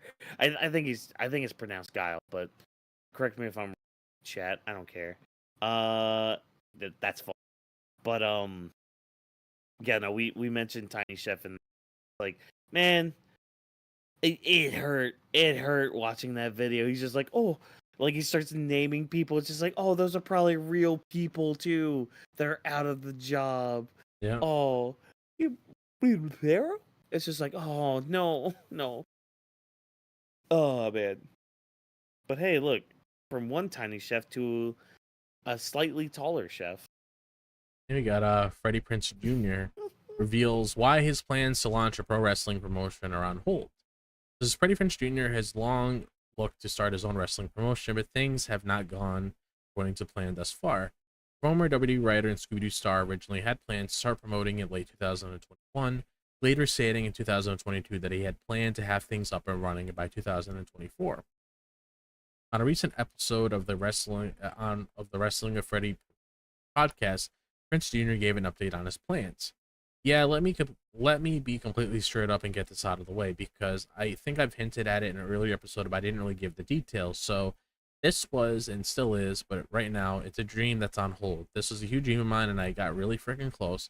At the end of the day, what I wanted to buy wanted to be sold for more than what I could bring to the table, and other companies have, like WWE and AEW, have infinite amounts of cash, and I have what's the opposite of infinite amount of cash. So after the LA fires, we decided to move because we were really close with where all that went down. It literally hit our street when we were evacuated, and so we moved. My wrestling money went into buying a beautiful home for my family, and that we all feel very safe and comfortable in. And the dream will have to come a different way. I haven't given up on it, but I did have to shelf it based on life and circumstances and tough business negotiations that I just wasn't able to get a favorable position in. I'm not giving up on it. It just has to be on hold while I make a couple movies, said Prinze Jr. Prinze Jr. will star on the reboot of I Know What You Did Last Summer, with a reboot slasher set to release in July 2025, which is this month. Oh wait, that's this month. Yeah, I ended up seeing the trailer for that when I went to go see Megan on Tuesday. So, but exactly what date? Oh yeah, July 18th. So next weekend. Oh, yeah. So. Yeah. Oh wait, the weekend after that. Yeah. So, oh shoot, I'm actually seeing an indie show that weekend too. Yeah. Fun fact. Which, oh dude, freaking Baron Corbin and Shotzi are gonna be there, and I got tickets. My ticket includes a photo op with both of them, so I'll get to meet Baron Corbin and Shotzi that weekend. That's gonna be fun. That's pretty cool. Oh yeah, you got autographs too, or no? I believe so. Yeah. So I think autographs were also, and you know what the kicker with it too? Sorry, tangent before we go into Freddie Prinze Jr. and his dream and all that. The kicker too is the ticket I bought for this event was about a third of the price as the cheapest ticket for a WWE show, which is crazy to think about. Mm-hmm. Like, and because it's also a front row seat, so I'll be like right there, front row for this event, which I've never been front row for a wrestling event. Like, I think the closest I was, it was MomoCon last year. There was a wrestling event going on, and I was a couple seats behind like the front row and all that, but that was like the closest I was to a wrestling ring, besides like going after a WWE event closer to the ring and all that. But sorry, side with that. Man, this sucks. This sucks because I know Freddie Prinze Jr. is a big wrestling guy. I do want to listen to his podcast though. I keep forgetting he actually has one, and I also kind of forget he used to write for WWE too. So yeah. I wouldn't mind like catching a few episodes of his podcast just to see what he has to say about the products. Yeah, same here. That'd be pretty. Yeah, So but yeah, just to shed a few thoughts on this. I mean, makes a lot of sense. Obviously, family's important, so you got to put that in account.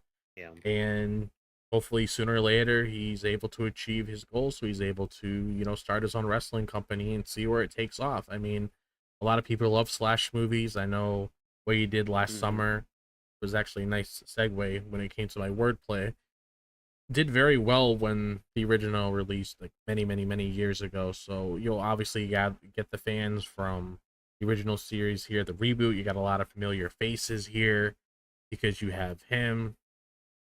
You also have let me just take a little peek at the cast because oh yeah, well yeah, pretty much like the ones to really bring up is like all actually, and I don't want to spend any time on that, but basically, just hope all goes well for him. yeah.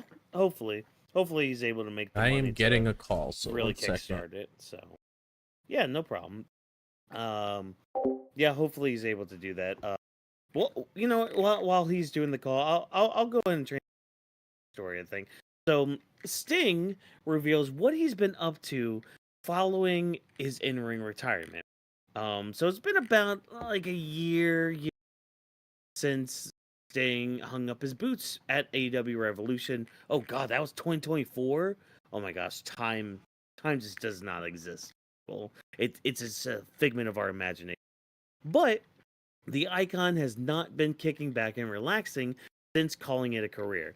The multi-time world champion hitting the convention circuit in recent months, with the WCW legend set to retire his face paint after 2025, with future appearances set to be free of the Crow persona. So if you want a picture with Sting in full face paint, you have until December 31st, 2025 to do so. But he was actually talking with Denise Salcedo, I guess on their show or whatever. The Stinger shed more light on his post-in-ring retirement life. So, this is a quote from this interview that he had.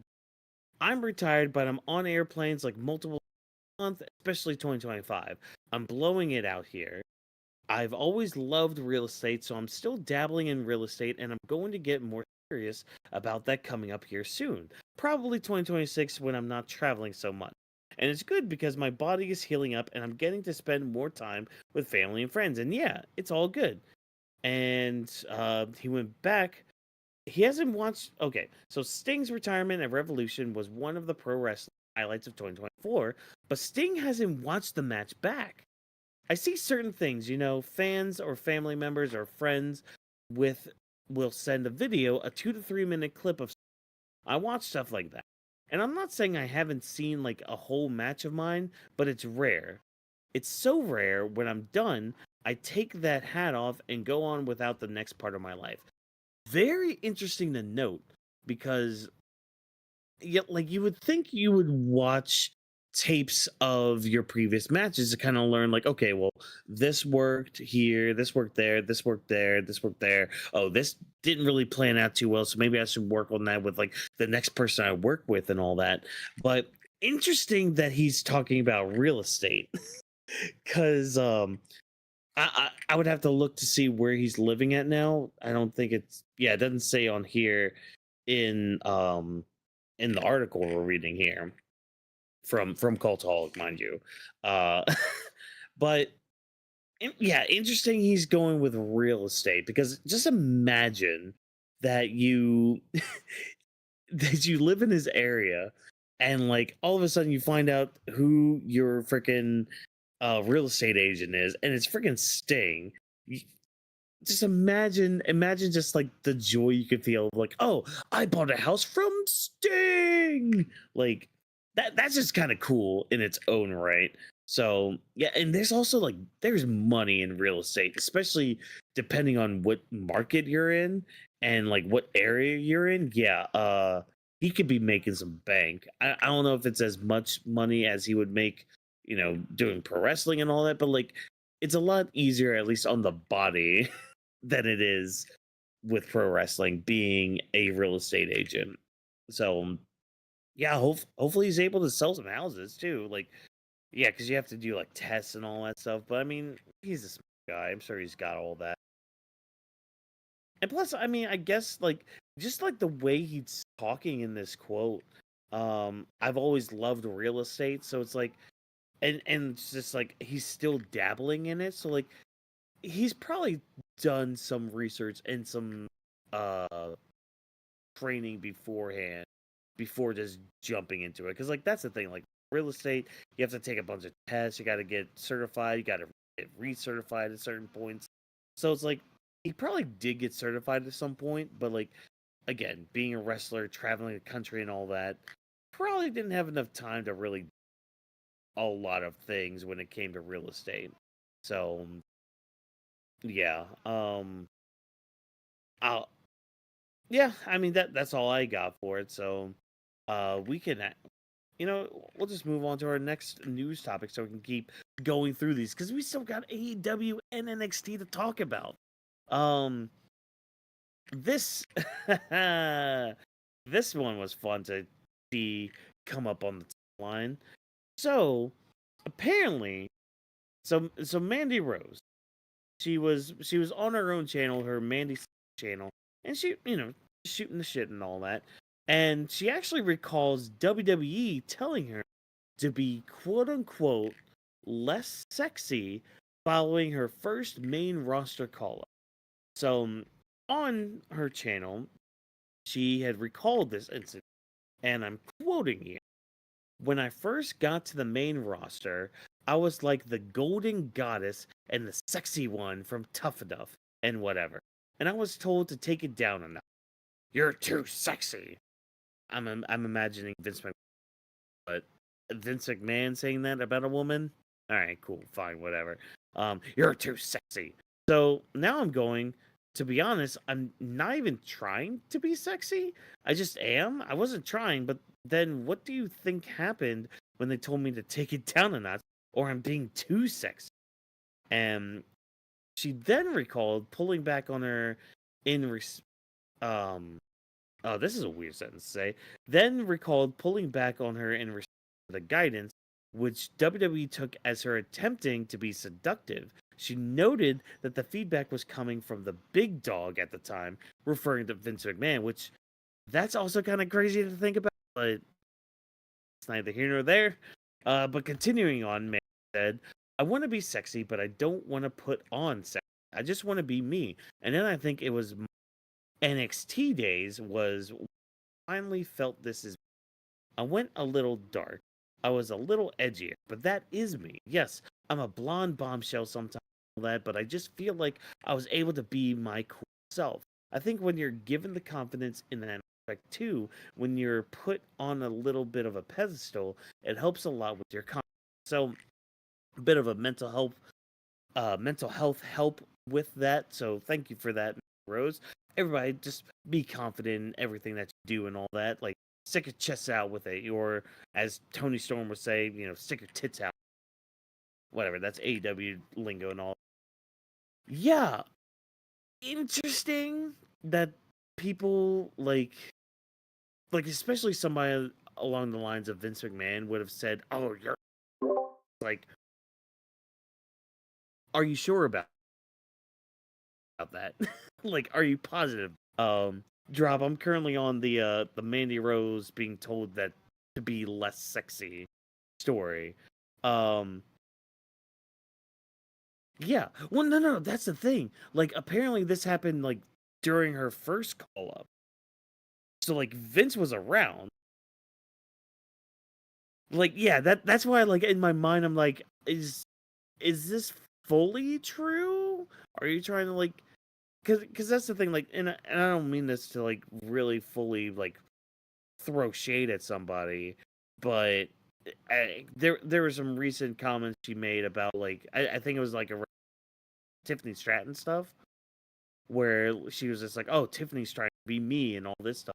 Oh, that's my gimmick. That's my thing. It's like people were then calling her out, be like, okay, you started to be good when you went back to NXT, but let's not let's not say that you're like the best star that WWE had at you kind of weren't. Like you were kind of like behind a lot of other people. So like I don't know if this is just her like trying to sound different I don't know. It's just it's weird to me that somebody with like the reputation of Vince McMahon saying like going up to somebody and being like you're too sexy. Like that just doesn't compute in my um unless I need to think about it. I don't know, Drop. What do you think about this comment of Mandy thinking or being told that she's too sexy for TV or whatever? Oh, I mean, you see what's on TV on a regular basis, so it's kind of hard to really believe what she's saying right there. Mhm. Because, I mean, you look at what happens on a regular basis whenever we talk about the shows or however the girls look during the shows or whatever the case may be. So it's like, I don't know if I could, I don't know if I can really take it as the comment as seriously. Yeah. 'Cause she has Yeah. been saying a lot of questionable things as of recent. Yeah, like she's trying to put herself on this pedestal that she kind of shouldn't be on, but again, like that's I'm not the type of person that really throws shade at somebody unprovoked and all.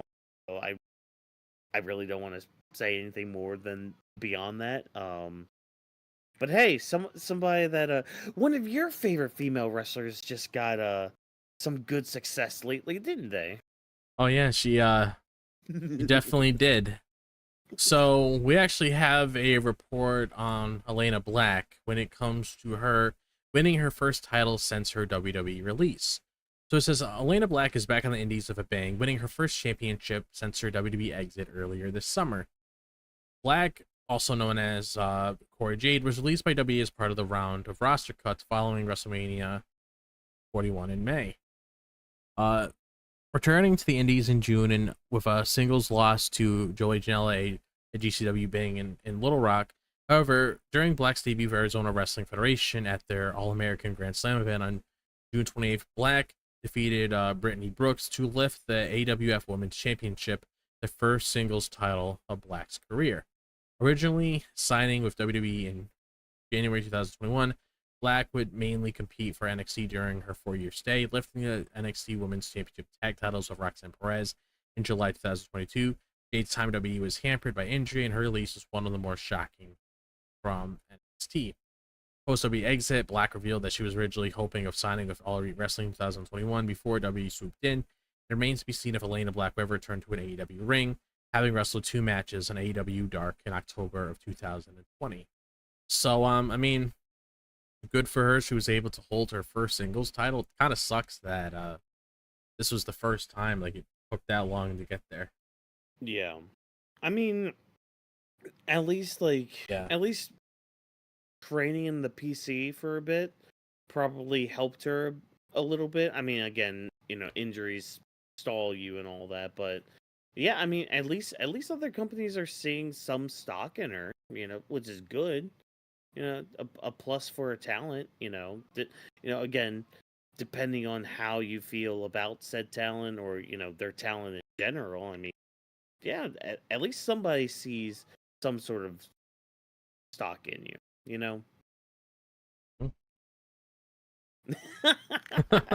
I could tell you're so excited. Oh yeah. Got a title. Again, she's your favorite female wrestler of all time. She's the GOAT or the boat. So man. So the next thing we're gonna be touching, I'm trying to wait for this website to load on my end. I'm not sure what's going on. Oh, that's weird. Like it says, Zack Sabre Jr. wins back the IWGP World Heavyweight title. It says on the road to AWX New Japan Forbidden Door 2025, which takes place on August 24th, the IWGP World Heavyweight Championship has changed hands. At New Japan Tanahashi Jam event at the Aichi Petrol Gymnasium, and I'm not going to even say that. I'll just say in Japan, Zack Sabre Jr. reclaimed the gold from Hiroki Goto, the man who originally defeated him for the gold back at New Beginning in Osaka in February. Zack has been pursuing the title in the months since, with the pair wrestling to draw a resurgence to fight last month when battling over the gold. As part of the double main event at Tanahashi Jam, Zack picked up victory via submission to win back the prize, holding New Japan's biggest title for the second time in his career. This title change may come due to the Forbidden Door event in August, which takes place in Zack's home country of England, as the pay-per-view will be held at the O2 Arena in London. So I know of him based on a couple things I've seen of him, but I'm not super familiar with him when it comes to him. But I have seen him on the timeline. I've seen him talked about from mutuals and stuff along the lines of that. But I mean, hey, you got a match to look forward to when it comes to Forbidden Door whenever they decide to do things there. So more than likely his title will be up on the line against whoever they have in store for him. Yeah, Zack Sabre Jr., he's, at least for me, he's the definition of mat-based wrestling. Like, the dude is a submission machine and a grappling machine, so yeah, he can go. But I think the biggest thing with this story, I wish this article said it, so apologies for that. But the thing with this is you have such a massive title change in this gymnasium show. Okay, cool, neat. Where can I watch it? Oh, I can't watch it anywhere? Oh, okay. It's literally like having a WWE title match on a random house show in like Kentucky or whatever. And John just drops it to Cody there. Like he just drops it to Cody during a house show in Kentucky. It's like, wait, what? What happened? How did John drop the title? Like I want to see that. Well, you can't because it took place in Kentucky, and I mean, yeah, there was probably cameras to record it, but I mean, you can't watch it anymore. So like a lot of people were, at least on the timeline, were up at the time to be like, why'd you change the title and we can't even see like how it happened? Why New Japan? Why do you torture us so much? So yeah, not a good look for New Japan when it comes to that. But yeah, I mean, I'm assuming he's gonna hold on to it until Forbidden gonna face with it. I mean, nobody's really popping into my head right now for Zack Sabre Jr. to face for that title, unless they do a rematch with this Goto guy. But yeah, we'll have to wait and see with that. So yeah.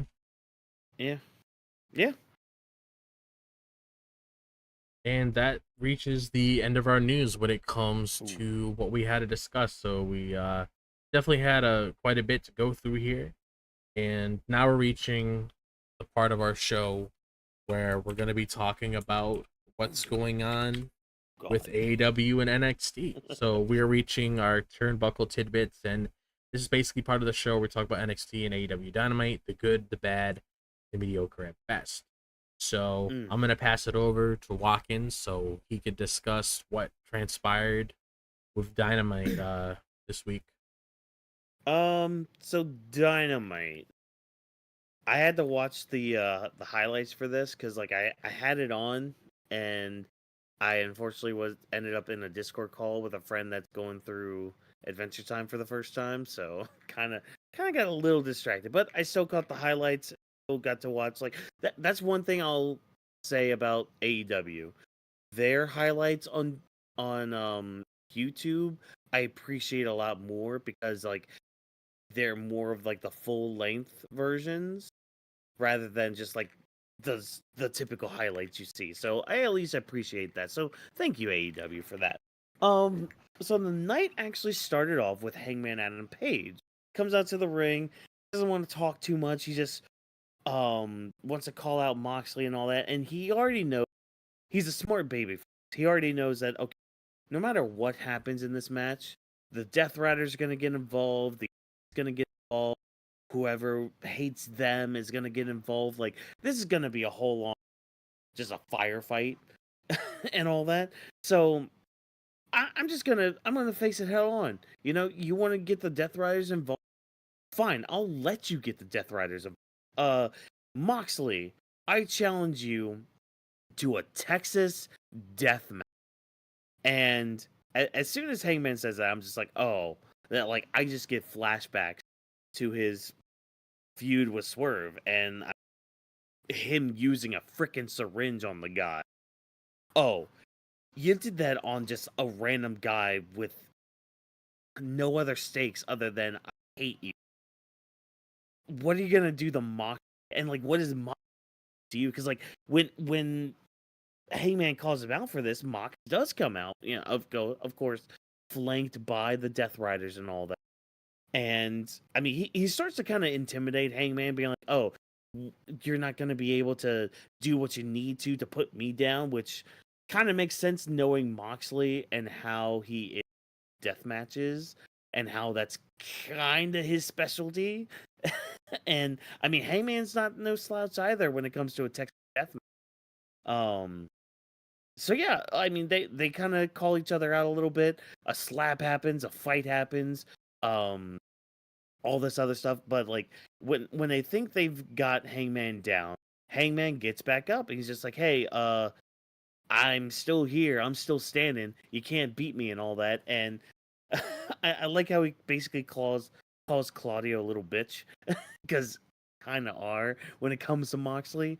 The ops come out to kind of back up Hangman, and Hangman's just like, "Hey, you know, I got your briefcase, so why don't you, you know, actually confirm this Texas death match?" Because like at first, Moxley's like, "I'm not gonna give you that because you're not gonna be able to hang with me." And eventually, Mox comes around. He's just like, "All right, fine. You want it? You're on. You got it."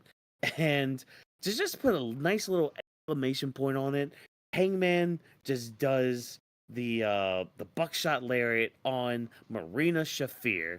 So yeah, we got some intergender stuff going on here.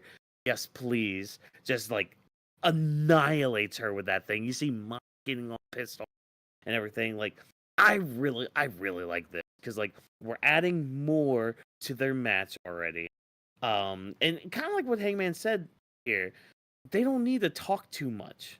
Like let's just get to the match. Let's just beat each other up for the title and be on with our days. So great, thank you for not wasting too much time. Um, and of course, like with Hangman just saying, I am willing to do whatever it takes to win this title and just make my life feel like have meaning again. And I mean, taking out Marina Shafir, yes, like have somebody other than Willow Nightingale deal with Marina. That would be great. Thank you, Hangman, for that. Um, I I don't know how this match is gonna go. In my mind, I'm just thinking, okay, they're gonna try to do something very similar to WrestleMania 40, how that went down, where it's More like, than oh, likely. bloodline rule. Yeah. Where it's like, oh, here comes this interference, here comes that interference, that moment, this moment, all that stuff. But like with AEW, it's a little different because they will actually go, like they will actually cross a certain line. Again, Hangman just a year ago took a syringe to a guy and like put it through his cheek and all that, like through his cheek, like that. I saw that live, and I'm just like, no, that like I almost passed out. I'm not gonna lie, I do not do good with needles. I'm just gonna throw that out there. So, yeah, when he did that, I'm just like, oh no no no no no no. So the fact that he's gonna be facing Moxley in this kind of stipulation in this kind of environment, these two are gonna legitimately kill each other, and kind of scary for their health after. Like, I don't know. I don't know. But I was at least engaged with this enough to be like, yes, I am for this. I am with lack of a better word, all in on all this. Yeah, let's go. Texas death match between Hangman and Mox. Ah, that's injected into my veins. But something you could take out of my veins was our first match of the night. Mercedes Money defending her TBS title against Mina Shirakawa. The match was okay. Again, I mean, most of this might just be my Mercedes bias against her because I'm not a big Mercedes money fan. I wasn't even a fan of her when she was Sasha Banks, so that it goes deep with that. I mean, the match is fine. You know, it's whatever. Like, if Mercedes had dropped the title, I would have been like, okay, this is actually an interesting story element because it's like now we're gonna kind of start doing a downfall of Mercedes because and I'm sticking by my guns. I think Tony should retain at All In. I should beat Mercedes. She should be the first one to give Mercedes a loss in AEW. But that's just me again with a somewhat bias towards Mercedes. But yeah, I mean, match happens. She beats up Mina afterwards, beats up Tony afterwards, and then licks Tony's cake, and just that's our build. You know, it continues with each of them watching a match with the other one with like a table and food. Like we had steak one week, which I wish I could have had a steak like that. That thing looked pretty good. Uh yeah. Yeah, just Tony, please win. That's all I ask. Just please beat Mercedes and then have her go down the spiral of losing all of her titles. Except for the Owen Hart one, which should have just been a trophy, but okay, whatever. Give her let me just take a sip of water. That's some high quality H2O. MJF was in a four-way match to decide who would be the number 2 contestant in the Casino Gauntlet. And this kind of bleeds into the next segment as well, so I kind of blended them both together. So MJF defeated Brody King, AR5, and Anthony Bowens to get that number 2 spot. This match was kind of fun, especially like the beginning stages of it before the first commercial break, where MJF he basically played the chicken shit heel like he usually does, and it got to a point where like he ran around the ring, and then he got behind the Hurricane, and they're just wait a minute, he's with us, he's kind of cool with us, back off a little bit. Yeah, I mean everything is fine. AR Fox kind of tapped out pretty quick to the soul of the earth, but I mean that's whatever, I guess. Sucks that Brody King eats another loss, but again, multi-man match, so he doesn't have to worry about it too much. Anthony Bowens, though, on his own, I mean, you're gonna have to capitalize on him being a single star. Otherwise, he's just gonna get lost in the shuffle like everybody else. Which, please don't, please don't. He's actually kind of good. Don't don't falter on him. Don't waste him. But after the match, Mark Briscoe comes out because Mark Briscoe is going to be number 1 in the Casino Gauntlet match, and he has some words for MJF. He's just like, look, man, I can take being called like blue collar or redneck or whatever, but when you call me a bitch, I can't let that slide. So he challenges MJF to a little talky talk week, just by himself. No Hurt Syndicate, no MVP, Bobby Lashley, Shelton Benjamin, like none of them around. Just mano a mano, MJF and Mark Briscoe talking to each other face to face before All In and before they start the Gauntlet match, which, you know what, fair and all that. And again, part of it that like keeps going under MJF's skin when it comes to Mark Briscoe is apparently that he has a tiny dick. So it's like, all right, cool. Your little tiny kosher pickle. If you have balls in between them or like next to them, you'll show up next week to talk to me.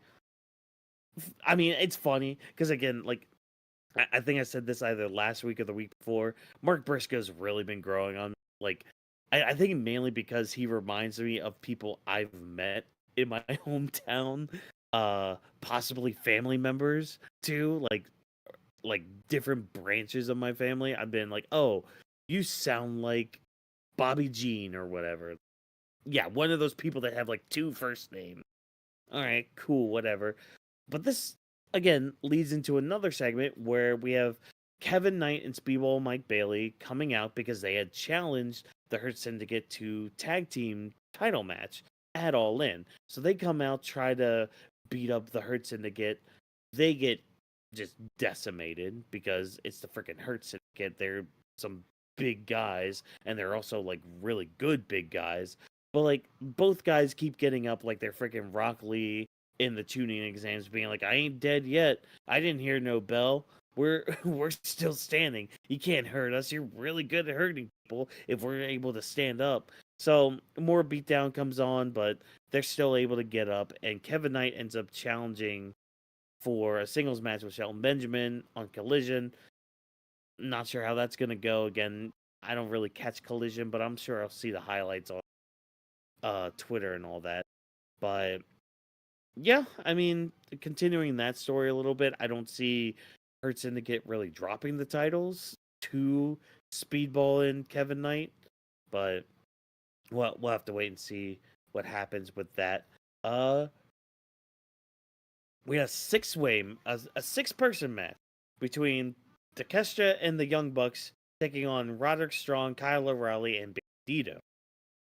Good match with a lot of really good spots, especially like this one moment. I think it was like Jackson or Matt. I always get them confused. One of the Bucks just went wild a little bit, hitting some big moves like on some of the guys in the ring, jumping to the outside of the ring, hitting a move, going back into the ring and doing a more move. Great spot there. Led to Bandito trying to do his finisher but failing. Kind of took me out just a little bit with how much time they spent with him realizing, oh, my finisher didn't work. Oh my gosh, now I'm stuck in this other like massive move that like I don't kick out of, but I'm saved out of because it's a multi-man tag match. But I mean, Takeshita and the Bucks kind of needed to stay strong because not only for the Bucks' sake going into All In for their big tag match, but apparently Takeshita's taking on Bandito for the ROH title. So kind of got to keep him looking strong. Fine, cool, whatever. But after the match, out come Swerve and Ospreay, who they want an answer for the challenge that they gave not too long ago. Where okay, we want you in this tag match, but you guys got to put your EVP titles on the line.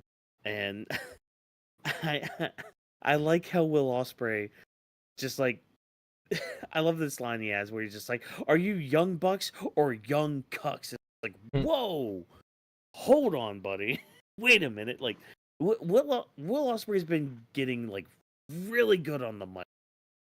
I feel like his progression's been like improving more and more as each week goes on, and I think it kind of benefits too that he's not starting nights, so maybe he's able to kind of like warm up a little bit or like get ready a little bit more. Yeah, so like Will and Swerve have to kind of come up with a stipulation of their own because like rightfully so, the Young Bucks call it out. They're just like, yeah, why should we put up our EVP titles on the line when you guys aren't putting up anything? And so Will and Swerve end up putting on the line that if they lose this match, they cannot challenge for the world title for a whole year. And I'm sitting here thinking, okay, you add a little bit more stakes. Okay, they can't challenge for the title for a whole year. However, that's only a year. If the Young Bucks lose their EVP status, that's it. That's game over. They can't even get it anymore because according to the rules of the match, they can no longer be. So it's like you're gonna really you're gonna put up against something that's like for the rest of your life, the job that you want for the rest of your life against something that's only gonna last a whole year. And the other thing too, like to put into perspective of like the whole year thing, if Will and Swerve lose, a year later is freaking All in London again, which means maybe Will Ospreay's finally gonna challenge for the title then. why they might do it. But I mean, there's also the thing with like if the Young Bucks lose that EVP status, they won't be on TV as much, and they can kind of pursue. I know there's a report coming out that said that they were trying to look to start their own like independent promotion, so it could be something like that too. Um, I don't know. This at least puts a little bit more up in the air of like, okay, this match could go either way because they could do something with it. It just depends on what they decide to do with it, and yeah, however they decide to do all that. But hey, we got a match because Swerve and Ospreay do have to continue to get along a little bit. I mean, see a little bit of tension when because Will was the one to like offer up, hey, the whole year thing when it comes to the world title and all. And I mean, Swerve understandably didn't want to at first, but he came around to it and all that. But like, it still put a wedge between the two because like, imagine if they lose. I mean, Swerve is gonna go right after. So that's already a built-in storyline that they can use later. But yeah, they have a tag team match between Beast Mortos and Dralistico.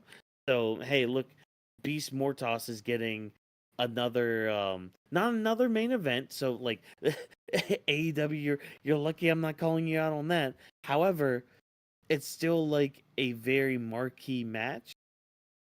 So it's like, okay, cool. You're being shown more. You're fine in the ring, but you're not really moving me more toss. But hey, I guess it depends on who you're dating at the time, but that's neither here nor there when it comes to that with speculation and all that. Our main event was Okada taking on Kota Ibushi. This match rocked. Like this was really good between these two. Now, again, there were the big moves that were kicked out of like the one that comes to mind is the freaking Tiger Driver that we get near I don't want to say near the end of the match, maybe like 3/4 like so like 75% through the match, I think. Yeah, Ibushi hit a top rope Tiger Driver and Okada kicks out of it. And when that happens, I'm just like, dude, come on. That's a freaking like from the top rope pile driver that like Will Ospreay uses. Will Ospreay like barely uses that move. If anything, it's like the move that like he uses only when he wants to really hurt somebody. But like if he's barely using it because he hurts people with it, why is it that when Ibushi uses it from the top rope, Okada just kicks out? Like, is Okada just a god among men? Is that like what we're trying to get across here? When it comes to Okada's just presence, which if that's the case, maybe he should maybe try a little bit more. I don't know. That's more of just like the internet hate coming out, but that's whatever. The match still was really good because the two are also really good. Okada tries to go for a post match beatdown, but Kenny Omega comes out to make the save and all that. For his former tag team partner, his former golden lover, if you will. Yeah, I mean, I'm just looking forward to Okada versus Omega again. I think I hope they're able to pull something Hopefully. really, really special out because I know I don't know if you saw this comment either, but like Kenny looked back at a match from like 2017 when he faced Ishii in a match, and apparently he had made a comment saying, "Oh, I don't even recognize this guy," and it's not even Ishii I'm talking about. Like, and he's talking about himself. So it's like, okay, are we still going to be able to get the quality that we got from him and Okada beforehand? Because I mean, if we're not, you know, I mean that's obviously going to suck. But like, hopefully they're at least able to pull something out from there. Like I don't want to say I'm worried with it, but I mean, there's hype behind it. Like there's a massive amount of hype behind it, and I just I hope it can live up to it. But I mean that was Dynamite last night. I mean, it was an okay show. You know, again, like the Hangman stuff was definitely the biggest highlight for me. MJF continuing his little shenanigans with the Hurt Syndicate is fun. Um, and just getting more stakes when it comes to Swerve and Will's match against the Bucks at All In. So see what happens there. And yeah, the banger of a main event we got. Yeah, more of that. But yeah, that was Dynamite. So I'm just gonna leave it off now for NXT this week. Drop. How was NXT? So NXT was an alright show. I mean, it tends to feel like that a lot when it comes to a lot of these NXT shows. Like, normally there's a couple things that you could pull from here that you could talk about for a little bit. The rest of it, it's like if you blink twice, you won't really miss anything. So we pretty much had the show open where we had Joe Hendry going up against Wesley because they had issues last week, and then Joe Hendry ended up beating Wesley, and then you also had Wesley's lackeys out there too, which ends up building to the last thing I talk about a little bit later. So you end up having Mike Santana come out to, take care of the guys that were trying to distract Joe Hendry who would lose the match. He ended up going for the standing ovation. He ended up winning the match. And then we also have this match announced. I'm not entirely sure when it was announced. Probably would have been the last TNA show, not this one. But at Slammiversary in like a couple weeks, it's going to be Joe Hendry versus Trick Williams versus Mike Santana, which I was happy that Mike Santana was a part of this because it really makes sense just to leave things the way it was between him and Trick. And Mike Santana is my favorite to win that TNA championship in his hometown during that show. So hopefully things run smoothly. He gets his opportunity because I don't expect Trick to hold this title for too long. Like, honestly, maybe like a month and a half or so. Basically what they're doing right here would probably be the best. So yeah, just hoping that Mike Santana comes on top whenever that match happens, and we'll just see how things arise next week when it comes to the tag match that was set up between Joe Hendry and Mike Santana team up against High Rise, which is the official name of Wesley's group. So I'll just throw that in there since I'm talking about it right now. So we had Yoshiki Inamura going up against Jasper Troy to earn a shot at the NXT Championship. So at first I thought Inamura already won that shot because of that conversation he had with Obafemi last week. But I guess considering Jasper Troy decided to get himself involved with whatever's going on right now, they decided to run this match for the number one contendership match. And then Inamura ended up beating Jasper Troy, which I was a little surprised about. I thought they were going to go with Jasper Troy again. But Inamura ended up winning the match. You're going to get the match between him and Obafemi at the Great American Bash. I am looking forward to that. I don't expect Inamura to win. Obviously, I will give my thoughts on predictions when it comes to next week because we are getting the Great American Bash that Saturday. But I'm just happy to see Inamura be in this moment because his tag partner had the opportunity to go up against Trick for the TNA Championship last week. Fortunately, he wasn't able to do that. But Inamura going up against Obafemi, considering that they're both big guys and they're both very athletic and everything. Inamura just has like a very killer splash from the top rope. I'm just hoping we get a good match out of this, which I do expect it. Hopefully Jasper Troy doesn't intervene and just cause like a big DQ or anything, because I don't know if I necessarily want to see that. I'd rather just have Obafemi like beat him clean or whatever and just move on with whatever he's going to do next, because I just like when people have the time to show what they can do rather than just DQ after DQ, because that only works for so long. So I'm hoping we don't venture down that route. We had Izzy Dame actually team up with Tatum Paxley, and Soruka was teaming up with Zarya because there was tension going on between them, mainly because Soruka and Zarya were trying to convince Izzy Dame and the Cult are like bad people and they're just a bad influence on her and everything, because Tatum doesn't have her buddies anymore. Like, she used to hang out with Shotzi. Obviously Shotzi's not there anymore. Gigi Dolan got released, so she's pretty much just on her own doing her own thing. So they're taking this as an opportunity when it comes to the Colt and Izzy Dame, try to persuade her to go with them and do this and that, trying to just get on her nice side so they could brainwash her and be friends.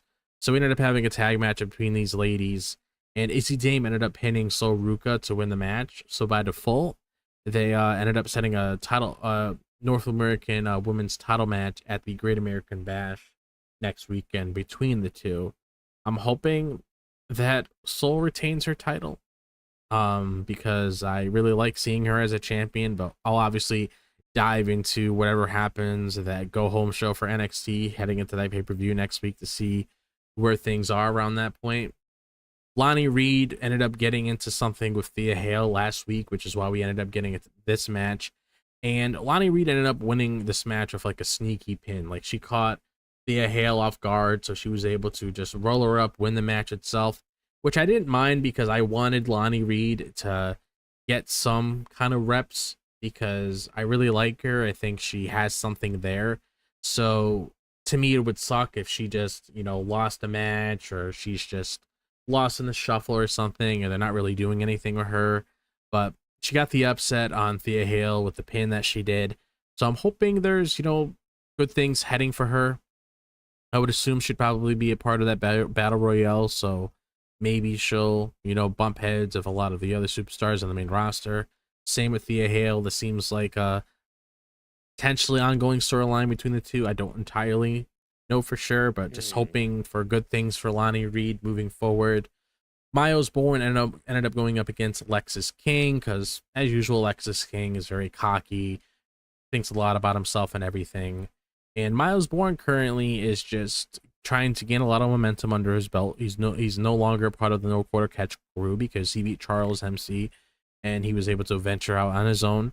So this was just another match to gain more momentum under his belt. So Miles Bourne won. He celebrated with the Florida Gators because they were in the crowd. So that was a nice moment for him. So, I mean, anybody would want to be Miles Bourne, honestly, because he can go home to Stephanie Vaquer every night. So winning the match against Lexis King and also going home to her every night, I mean, that's a very good thing in itself. We had Jordan Grace come out pretty much talking about how she currently feels about her status in NXT when it comes to her, her journey so far, not really happy with her placement and how everything's are, and she really wants to start kicking into gear, becoming the NXT Women's Champion.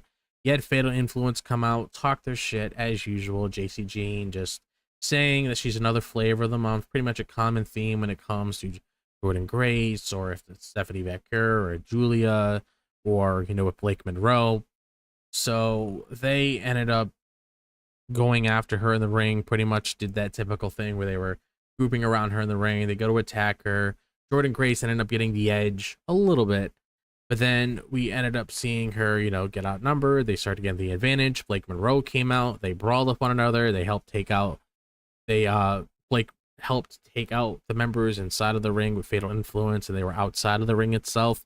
And then you ended up having Ava come out to announce a tag match at the Great American Bash where Jordan Grace and Blake Monroe are going to go up against JC Jane and Fallon Henley at that Great American Bash show. So you're going to have Jordan Grace and JC Jane working a Saturday and Sunday night. So that should be fun. Hopefully they're able to do what they need to do when it comes to that sort of thing. But the plus here is finally seeing Blake Monroe again, because I really want to see more of her. I love Mariah May, and I'm just hoping, we get the pedal going when it comes to exactly what we're doing with her moving forward. So seeing her finally part of a PLE, having her get her entrance, having her have a match on WWE television finally outside of appearances is really nice. So I do like that. We had Luca Crucifuno come out, pretty much, express what's currently going on with the D'Angelo family. And we had Tony D come out, pretty much talking about how he cost him the match this week, how he doesn't really know what to believe because of everything that's going on. Stax came out, trying to get inside of Luca's head, thanking him for giving him the Heritage Cup.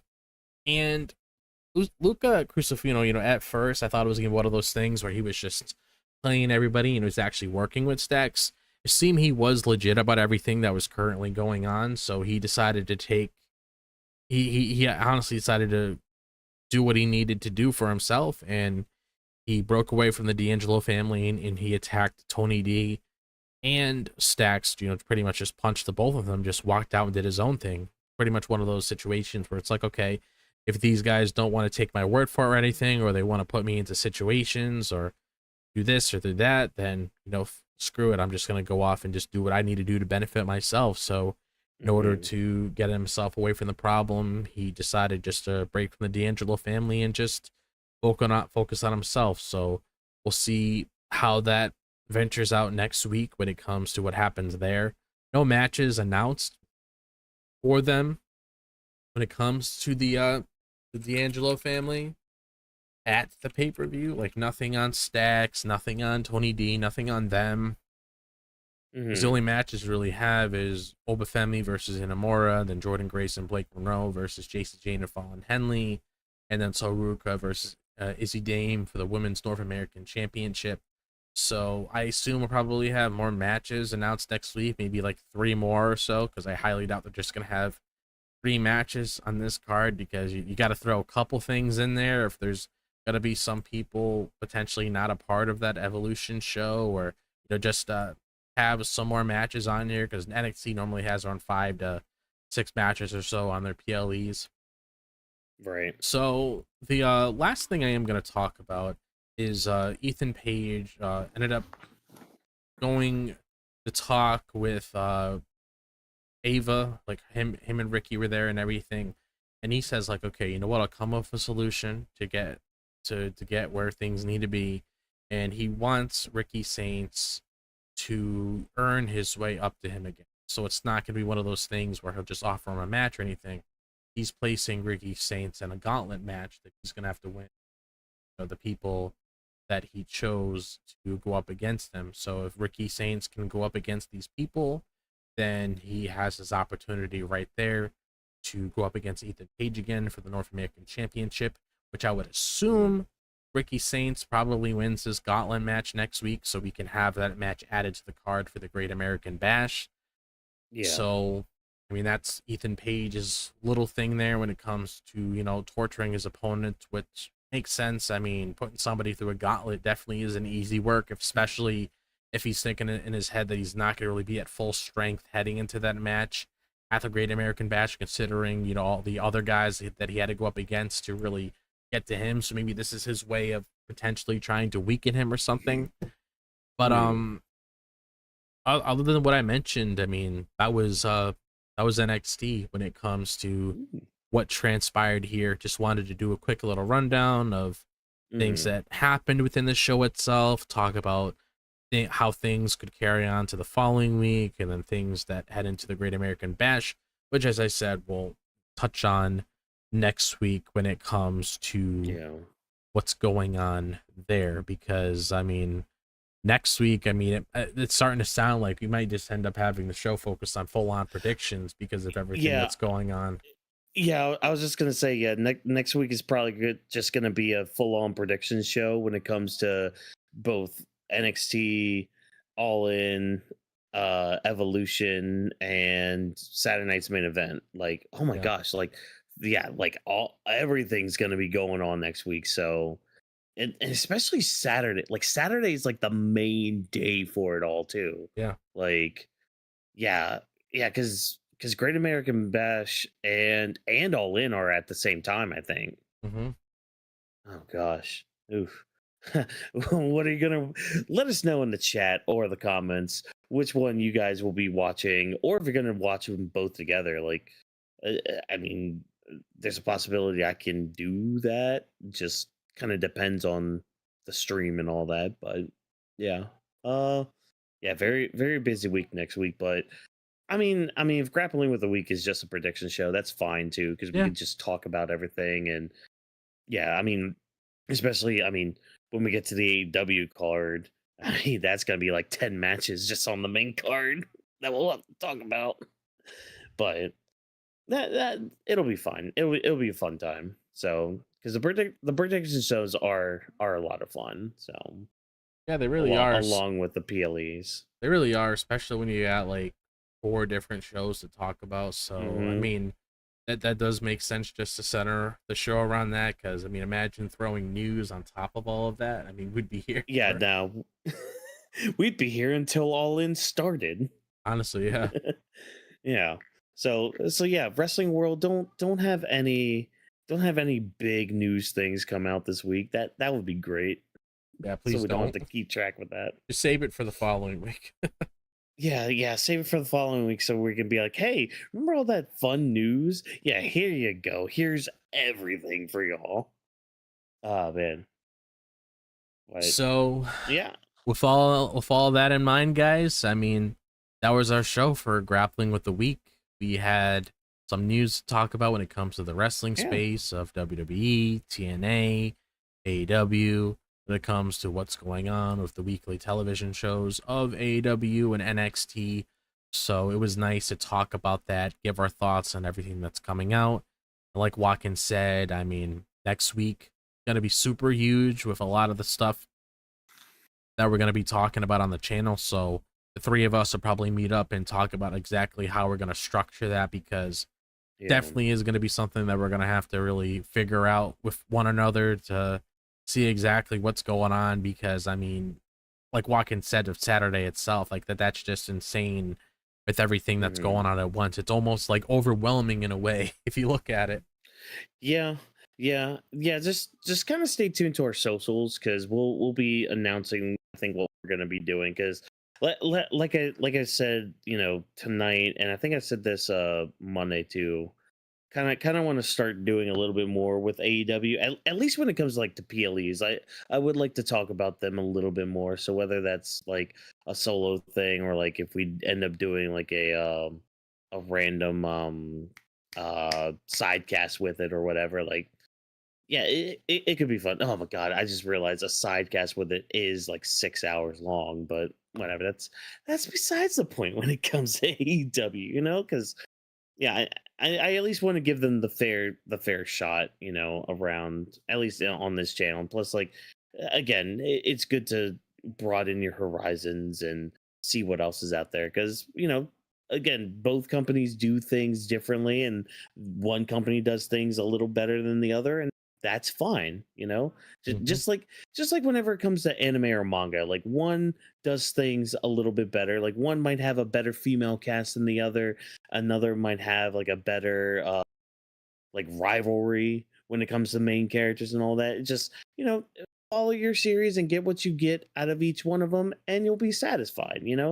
Like just gain all that experience and you'll be fine. You become a better person when you're well-rounded. But I'm gonna get off a soapbox and just leave it at that, because hey, we got a lot of stuff to do this weekend when it comes to just relaxing and chilling and just, again, blowing stuff up, but making sure you're safe and not being too close to those explosives so you don't lose any limbs. I've seen those videos before. Fortunately, yeah, there's a fucking Twitter algorithm. Thanks, Twitter, for all your hard work for giving us fun things on our timeline. Things. That in mind, guys, I want to thank you for listening to Grappling with the Week. And before we head out, as always, be sure to follow us on all of our social media platforms, as you guys can see with the layout. At Anime Week Studio, at Weebs of the Ring, at Legend Vash, Drop This Box, at Watkins MW, and also be sure to use the hashtag Weebs of the Ring to interact with us before, during, or after our shows. Feedback is always appreciated, as we are nothing without you guys tuning in. Grappling with the Week is presented by Anime Week Studio. Thanks to our production team for all of your hard work. Thank you for joining us, and shout out to Stu for helping us with the recording of this podcast. Have a good night, everybody, and we will see you guys for Monday Night Raw. And also, have a happy 4th of July, and be sure to enjoy your weekend before you get out of the wrestling in the next. So, see you guys on Monday.